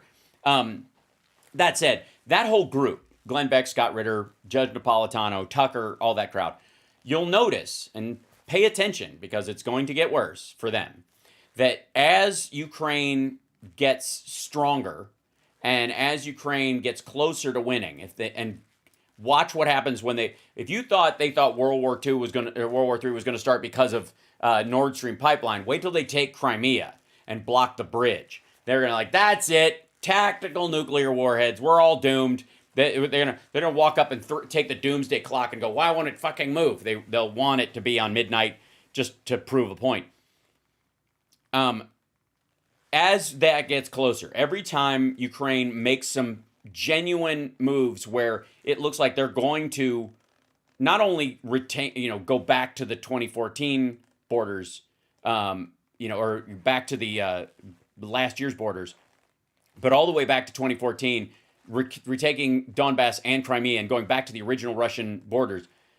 The closer that gets to happening, the more these folks are going to clamor for negotiations and want to shut it down. We have to have peace now. Like Jeremy Corbyn is, again, another dude in the tank for Russia, faux-aggressive in Britain. And his whole argument is like, we've got to stop this before the Ukrainians actually win. We have to stop this because a lot of them, by the way, are run off of Russian money. Now, in the case of Ritter, they either have video of him with a kid or they're promising him a bunch of them if they win. And it's hard to tell what would motivate him the most. He's fucking gross. And just, he thought he was conversing with a 15-year-old online and went to pick her up, and then it turned out to be a police officer and he went to jail for it. And he got out early. You know who else got out early for that kind of shit? John Wayne Gacy, so don't get me started. All right, so, yeah, he molested a kid and then went to jail he got 6 years and got to go home after, I think, 1.5 years for good behavior. Yeah, that always works out. Okay, now, that's some pretty heavy-duty shit. So, if I may, can we take a break at this point in the show, if I may? Because I know I'm going over tonight, but I kind of gotta. Because we need a little silliness on our way out the door. We can't just experience, all that like hotness. We gotta. Hold on. We've got. Oh shit, that's loud. Hold on. I gotta bring this down a touch, and then we'll jump over here. There indeed was, God help us. Here, I'm gonna go full look at this. An RNC debate. It's in little chunks, so we don't have to sit through the whole fucking thing. Fucking hell. Oh, thanks, Craig. I've had it for a very long time, this jacket. And I wore it the other night, and I was like, it needs to be worn in. It's got to stretch a little bit. I'm a little bigger than I used to be. And in the shoulders. And so I was like, I need to wear it. So I was wearing it around the house, and I just didn't take it up before the show. It's really good. And I was taking garbage out and stuff like that too, and it's chilly outside. Anyways, another story. Okay, I'm voting for the plant. Yes, the plant won hands down. Now there's this is Harmeet, and there's Mike Pillow and Richard Anderson, who I think is their moderator. I know some of you were going, wow, I totally expected a fantastic production value and all. After seeing Don Jr.'s podcast, I thought for sure the RNC would, up the ante a little bit, take it as a challenge. Why is the plant blurry? I blame crack. All right, so here we go. This is in San Juan Capistrano. It's where beautiful women instinctively flock like the salmon of Capistrano. Proceed to questions from the audience, and then at the conclusion of that, we will move back to closing statements. Yeah, because they've been back and forth about it. I want to hear the audience ask some. This is, and by the way, this is Mike Lindell and Carolyn Wren answer questions from the audience RNC debate. I don't know why Harmeet Dillon doesn't get to, or is that Wren and she's sitting at the Gee, Wren. From our campaigns. Okay, first question. You are I'm part of a nonprofit organization here. Oh dear. Here in California. Seems like we're the only group in California trying to get things started. I'm part. Yeah, that's right. There are no groups in California trying to start things. I think the last one I can remember was fuck the Manson family. I'm going to have to, Part of the recall California gas tax. Okay. I was also part of the recall. We're going to start something. A recall of the gas tax. You're not going to start another fuel source that is, you're not going to start the car that runs on water, asshole. What? Form California Voter Integrity Act. Why is it we have Integrity Act, Voter Integrity Act here in California, which I think is a type of dinosaur. Join nonprofit organizations to get things done. Yeah, don't join profit organizations. They're the ones that get shit done. Why isn't the GOP doing something here in California? Yeah, why aren't you helping fund our nonprofit so that we can make a profit here in California? Yeah, absolutely. This is a good question. Mike's going to defer to her. You got something? You want to say something? I don't know what the fuck he's talking about. Thank you. Sorry. Who's the question to? And none of them are jumping in. Nobody knows what the fuck he's asking. Why isn't the RNC going to fund nonprofits' recall efforts? Because they're there for the party to elect people, dumb fuck. That was for me. Mr. Lindell. That's a great question, and that's just another reason why I'm up here wanting to be chair. That would not happen on my watch. Yes, it would. The RNC and the DNC do not fund 501c3s and C4s that are issue-based. They support them, but they're there to elect candidates. Every state, let me tell you, when you're in a business, think of this as a huge business.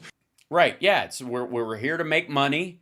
If we can scam, and skim off the top of you assholes, that's what we're here to do. So I want to treat the RNC like a business. I want to come away with more money in my pocket than I did when I was a donor. You got it. When somebody calls with a problem, you fix it. Even if it's not your problem. I run a pillow company, and if somebody calls up and they've got a plumbing issue, I run over there with a fucking wrench. I don't care if it interrupts our workday. I send some of my work. I get people, hey, you, stop sewing pillowcases. You, put down that fluff. Somebody called.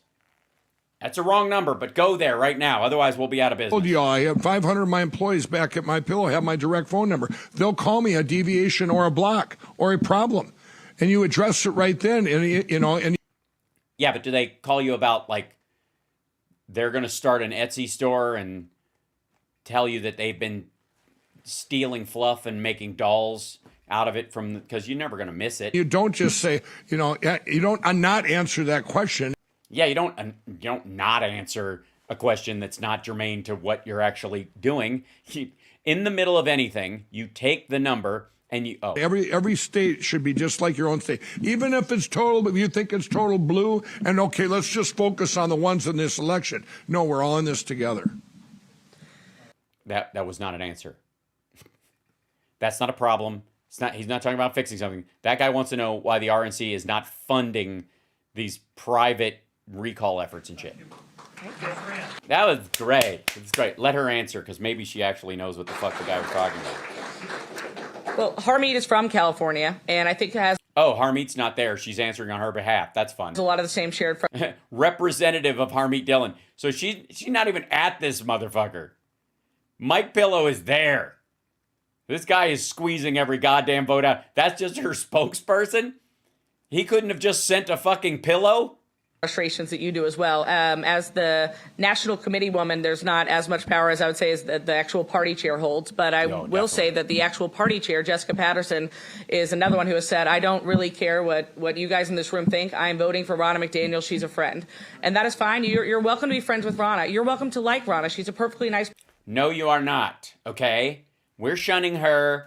And if you can't get with the program, don't show up at the fucking dance, Carrie. You know what I'm saying? Person. You're welcome to think that Ronna McDaniel was loyal to President Trump. I was there. She was very loyal to President Trump. But what have you done against me lately? But this is not an election about friendships or loyalty. No, this is about business. Friendships and loyalty are gay Jesus stuff, and nobody does that here. An election about winning again. And he's got a cross around his neck. I have an elephant. Who do you think really wants to be here? We are not winning under Ron. She is. She's wearing an elephant necklace. Just in case. And we need to change that. And this is not your personal vote to give to your personal friend. You can, if you like Ronna a lot, then you should elect her as Girl Scouts chair. We need to win elections. And Harmeet Dillon is the... Mike, why are you clapping at what she's saying? Harmeet is going to take the job. The right one to come in right now and work with Mike Lindell to once again win elections. And so for you and my vice chair in California with your national committeeman Sean Steele and your party chair Jessica Patterson is. Yeah, she actually knows who these fucking people are. Pillow has no idea. I would like to point that out. Nobody knows.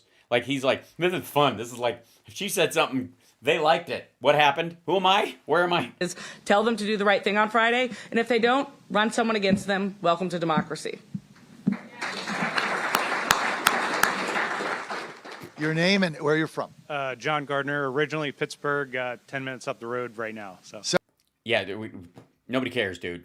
Sorry about the Steelers. Go ahead. Me too. I think election integrity. By the way, the Steelers didn't get. They're not going to the Super Bowl, but the coach did not have a losing season this year. That was the big thing. Like, they knew they weren't going to make it because they had almost an all young team. My girlfriend's a huge fan. The Steelers did fucking great this year. Piss off. He's the main go Steelers reason all of us are here. And Mike referred to the fact that the China virus was used as kind of the reason to implement a wave of new election laws, but I haven't heard that. That was just an excuse. The tool was emergency powers, which are still going on, and I haven't. Okay, hold on one second. Light's bothering me. The emergency powers existed beforehand. By declaring a state emergency or a federal emergency in terms of the pandemic, all these governors had emergency powers. That is one of the reasons why, by the way, why when Pillow and all these fuckheads say they broke laws and they rewrote, like, they didn't bring in the legislatures, they violated their state constitutions, horseshit. Because those people had already written emergency powers stipulations that deal with things like elections, so that in the case of an emergency, you don't have to move the entire date of your election or the existence of your election because there's been a fucking flood or a hurricane or a tornado or a pandemic. I heard anybody or many people talking about guardrails being put in place and politicians giving up a little power maybe at the sounds like a pipe dream, but ask your question. What's the thought on emergency powers and how you're going to limit them so this can't happen again? Oh boy, this is dude's really loud. This is Mike Pillow's sweet spot. Go for it, Mike. Bring it. Tell us, like, he's got all these facts.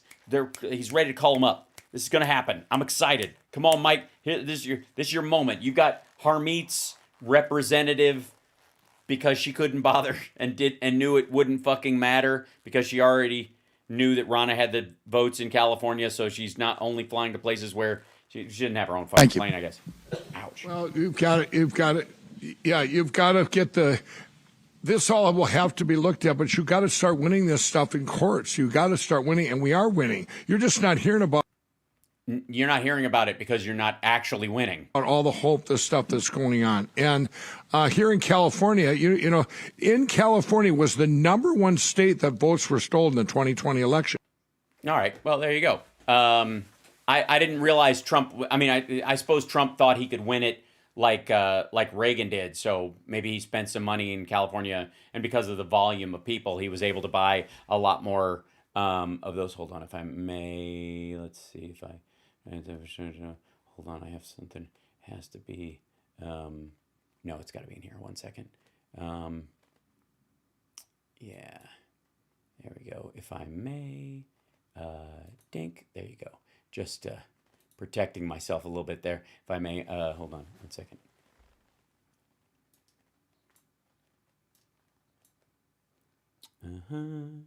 Did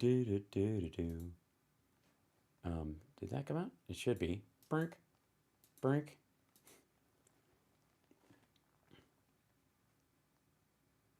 Nope, it did. Did it just get right? Where'd you go? Now I'm bugged. All right, hold on. Meme board. Give me a second. Widgets, apps. There we go. Get down here. Meme board. There you go. Full screen. There you go. That's. Sorry, I need to put this here. There you go. And ta-da! And here we go. Now I can actually do it. That is because Trump had bought a bunch of votes thinking he'd actually take the state and failed to actually produce enough. So there you go. That's the whole thing. Did it come up? I couldn't see it. Hopefully the satire went up so I don't get in trouble. All right, there we go. Almost 2 million votes, everybody. I don't care. You can write that down, Mr. Huffington. You know. Mr. Huffington, excuse me. Is Ariana's ex-husband there? This is disgusting and also bullshit. And we all have to. Yes, it is disgusting. He's a disgusting liar. But please continue. You know, all of that has to be looked at in the courts, and we have to fix. You know, and it's not overwhelming. We can do it. And no, you can't. If you haven't done it yet, you're not going to. And you're certainly not going to do it between now and the next election, dumb fuck. It'll be there. I mean, in March of 2020, you saw a barrage of lawsuits starting to be filed, and they were filed strategically in counties that the Democrats knew they needed to win by 10 points or more. And what was fascinating, actually, was that there was a book written by David Plouffe. Oh, to make sure that people can vote because the Republicans were trying to deny people the ability to vote early during a pandemic. During when the shutdown happened. Basically that exact same. By the way, around primaries, I might add. Same time. And it was, if you remember David Plouffe, who's Obama's campaign manager, it was a Citizen's Guide to Defeating Donald Trump.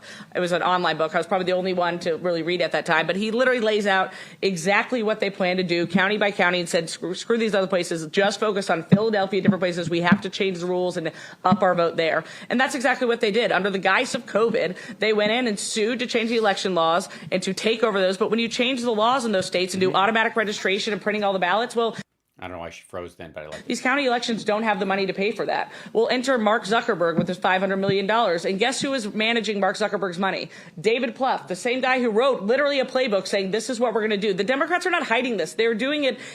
Well, in the same way that Republicans weren't hiding the fact that they were denying voting machines to impoverished black areas in Georgia and other places prior to 2016 and was a pattern that they were insisting upon doing. And there was no reason to believe that they wouldn't make it even worse during lockdown, or that someone like Donald Trump might extend lockdown and deny these kind of things just to protect his own, his own people are going to show up on the day anyways, was the idea.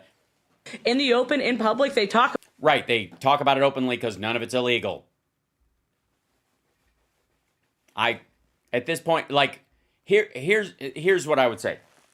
Dipshit and dipshit to mustache.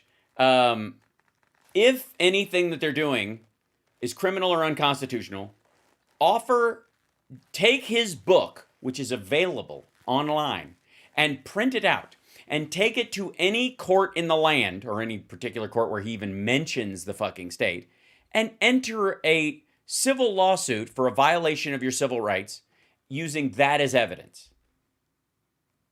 Do it. If they wrote a plan, if they wrote out a Mein Kampf for the anarchist cookbook, and there was a result from it, like the Unabomber Manifesto, then fucking do it.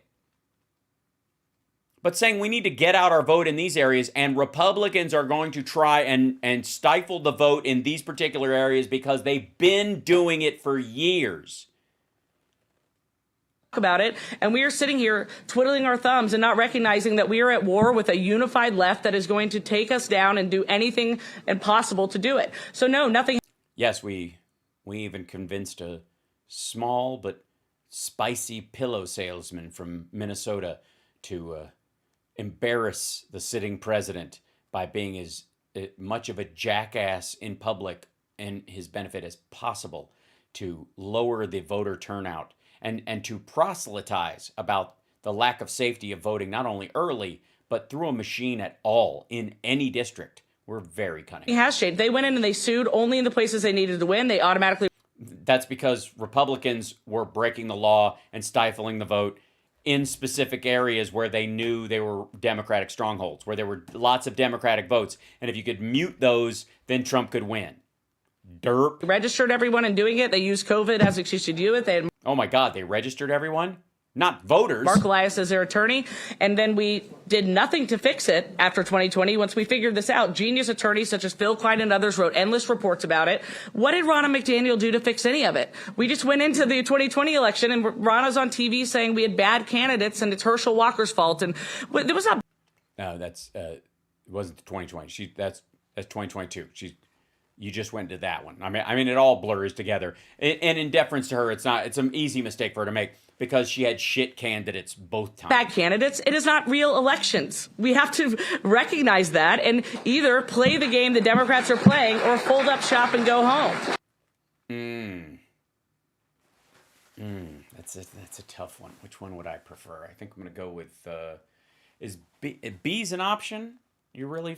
I mean, is that a possibility? I mean, I don't want to put all my chips on that one, but I'm liking the sound of it. I like where your head is at, even if it's up Mike Pillow's ass.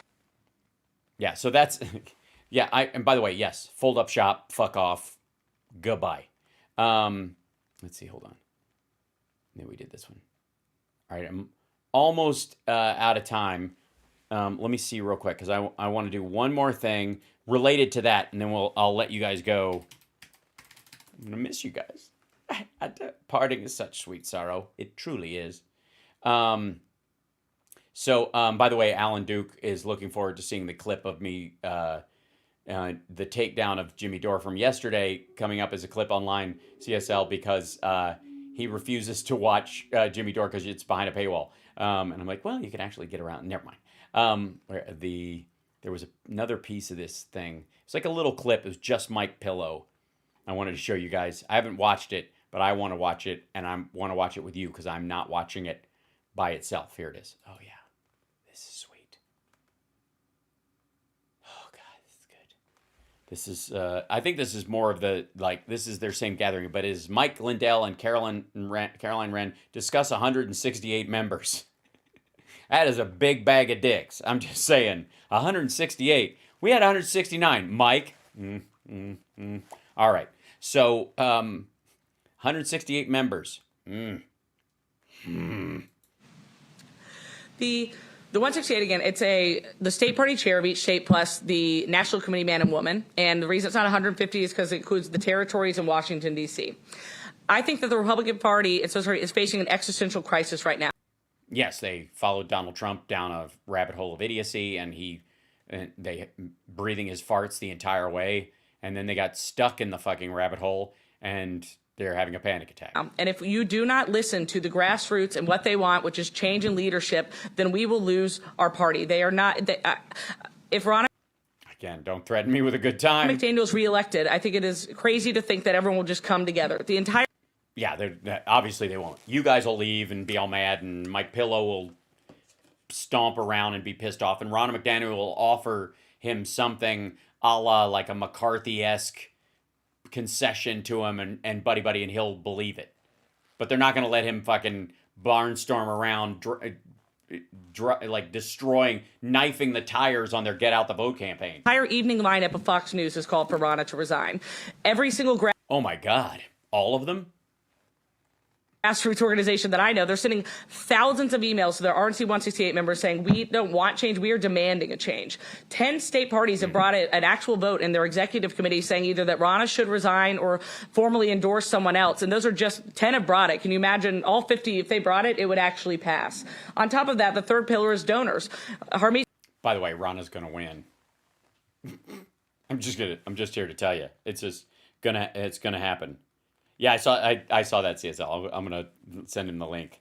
But we've had major donors in this party. Patriots like Dick Uihlein and Bernie Marcus. Dick, you what? Founder of Home Depot stepped up and said, I'm not going to give The founder of Home Depot, the 98-year-old people are lazy, dude. another penny unless you have a change in leadership. Yeah, well, they're not going to change the leadership. And if she does go, it's not going to be one of these two. Nothing could be more unified than that message.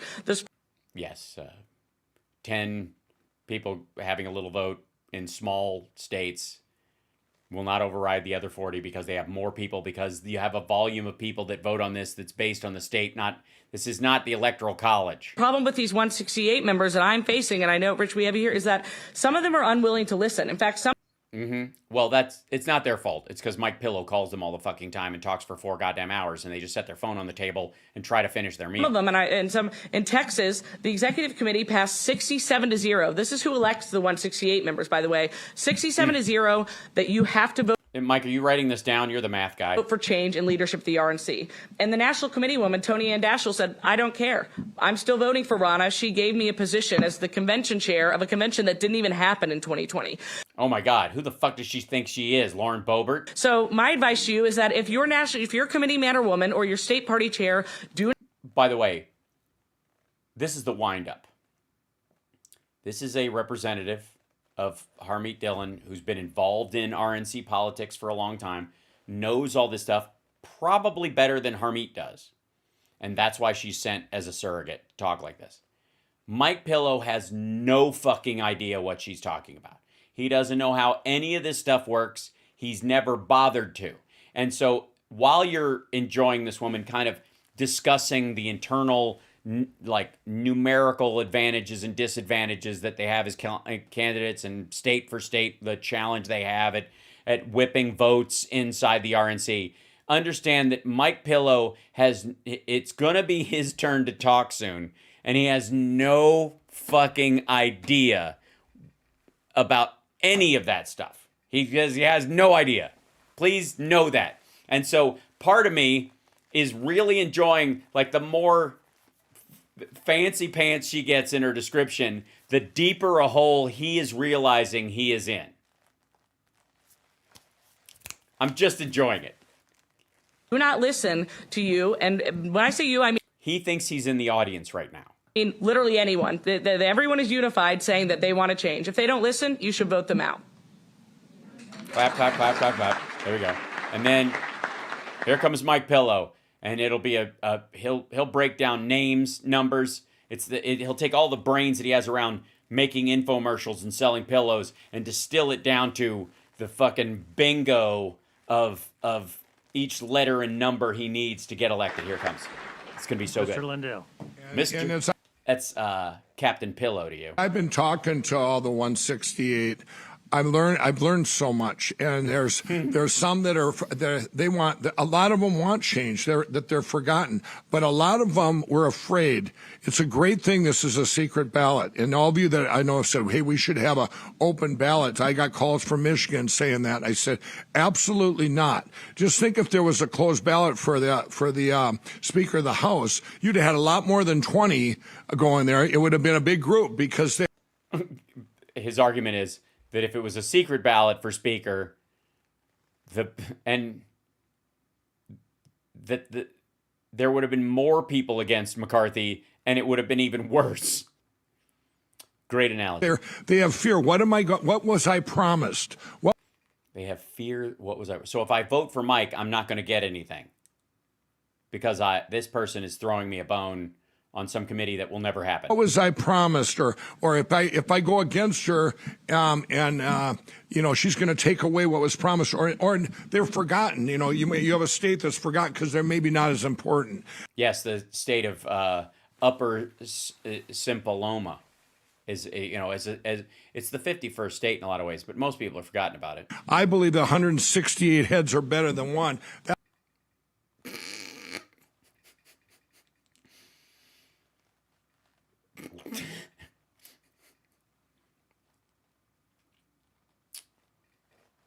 I guess it depends on the task, I suppose. It's really kind of it's hard not to. Well, I don't know where he's going. It seems like a disunity argument. Yeah, why don't every one of the 168 vote for themselves? That's why I believe I can unify the one. Yes, I think 168 individuals with their own thoughts and feelings is important. That's why I think I can get them to all vote for me and the same thing, whether they agree or not.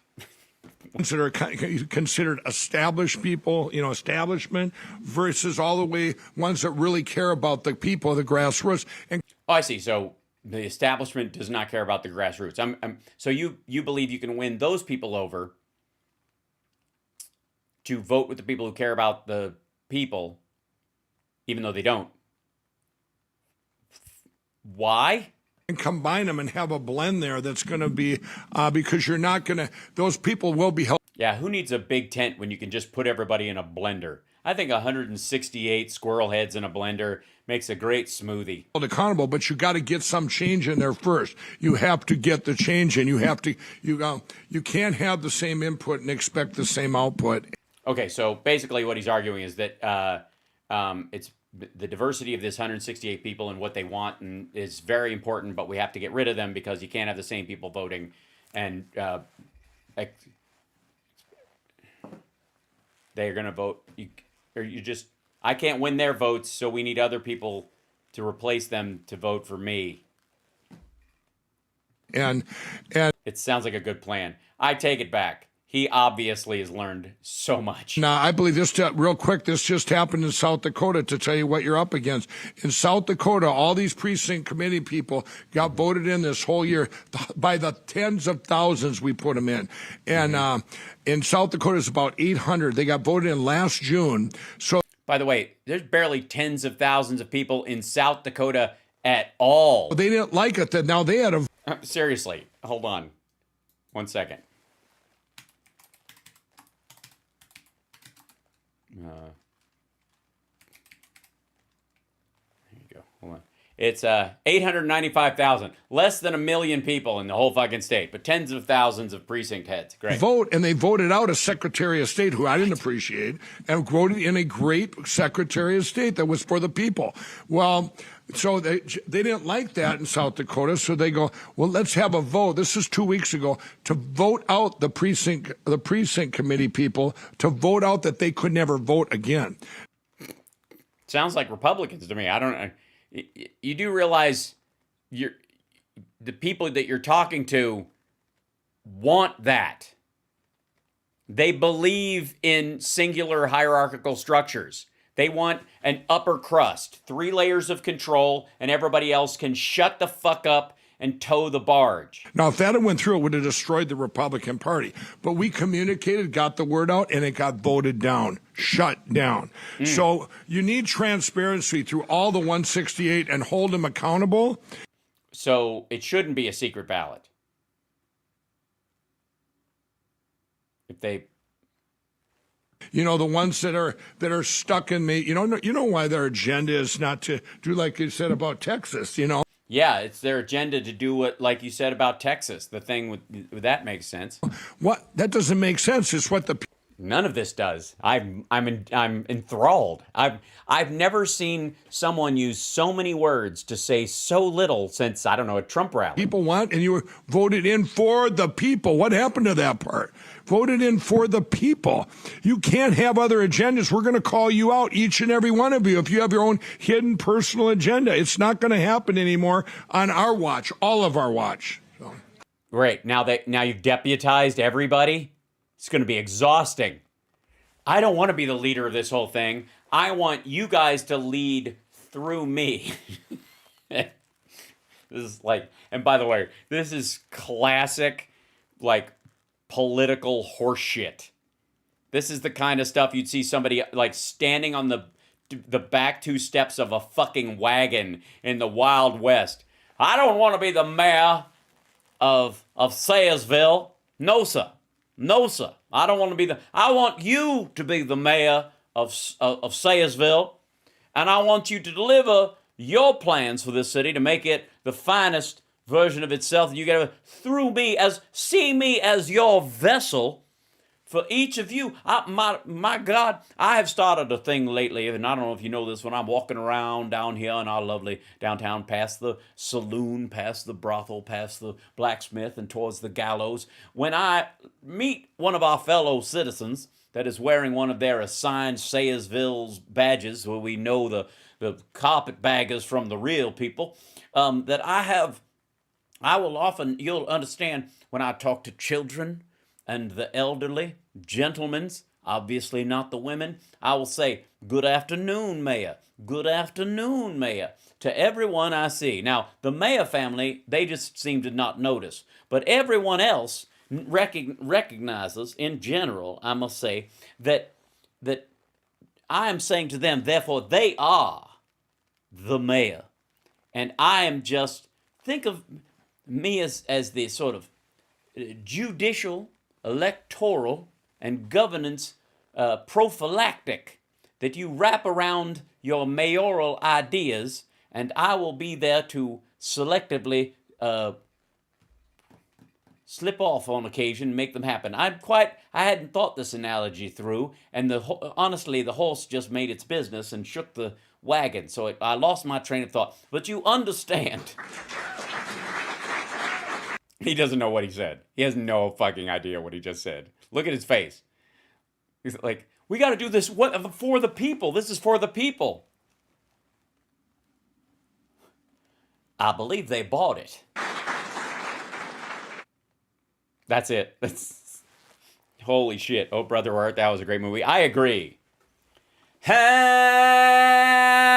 am a man of constant sorrow. I've seen trouble all my days. For 10 long years, I left Kentucky, the place where I was born and raised. The place where he was born and raised. I love that song. I really, really do. So, that's not a prophylactic, that's a talus. Yeah. I'm a huge fan of that song. Hold on one second. I'll bring the chat in and we'll say goodnight together, if I may. The please and sent is part of the yeah. It's the entire I forget what he says, like the please and sent is part of the appeal, right? Sing MTA. Oh, HAL on its stomp box.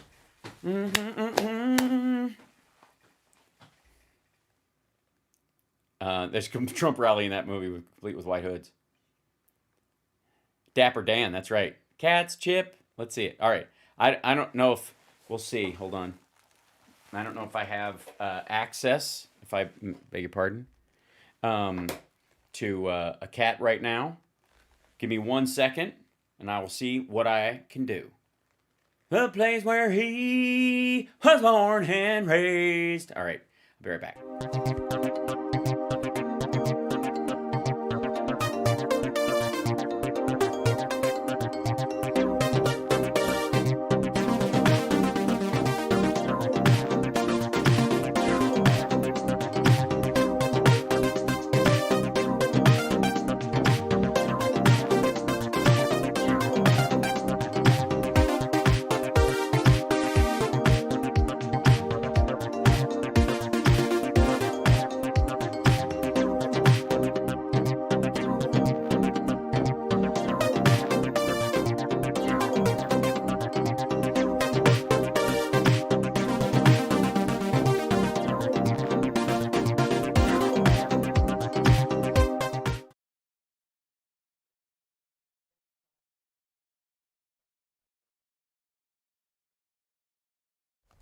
There we go.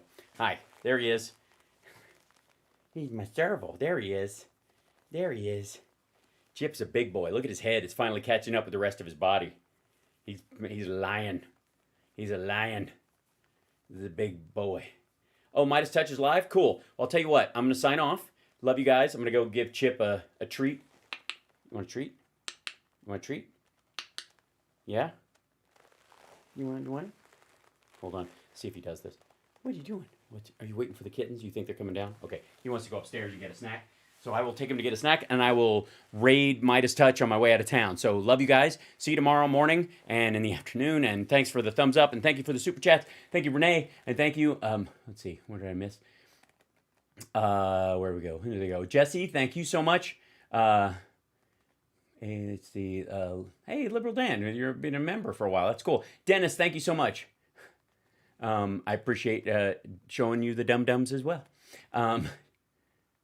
2.1 trillion for Afghanistan, no comparison. Exactly. And a loss of 6 trillion over time in net worth. And TLK Knitting, oh, thanks for the gifted subs. That's very sweet. Don't forget to follow her as well. Muffin, thank you so much as well. And JD Christie, thank you as well. And Robert, good to see you. Thank you. And Michael, thank you. And everybody I missed, and thank you guys so much. Anyways, love you guys. Thank you for the super chats. Thank you for the Venmos. Thank you for the support. Thank you for keeping the show in the air. Thank you, patrons. Love you. Have a great night. Talk to you later. All right, here we go. I'm coming. I'll give you a snack. Okay, bye.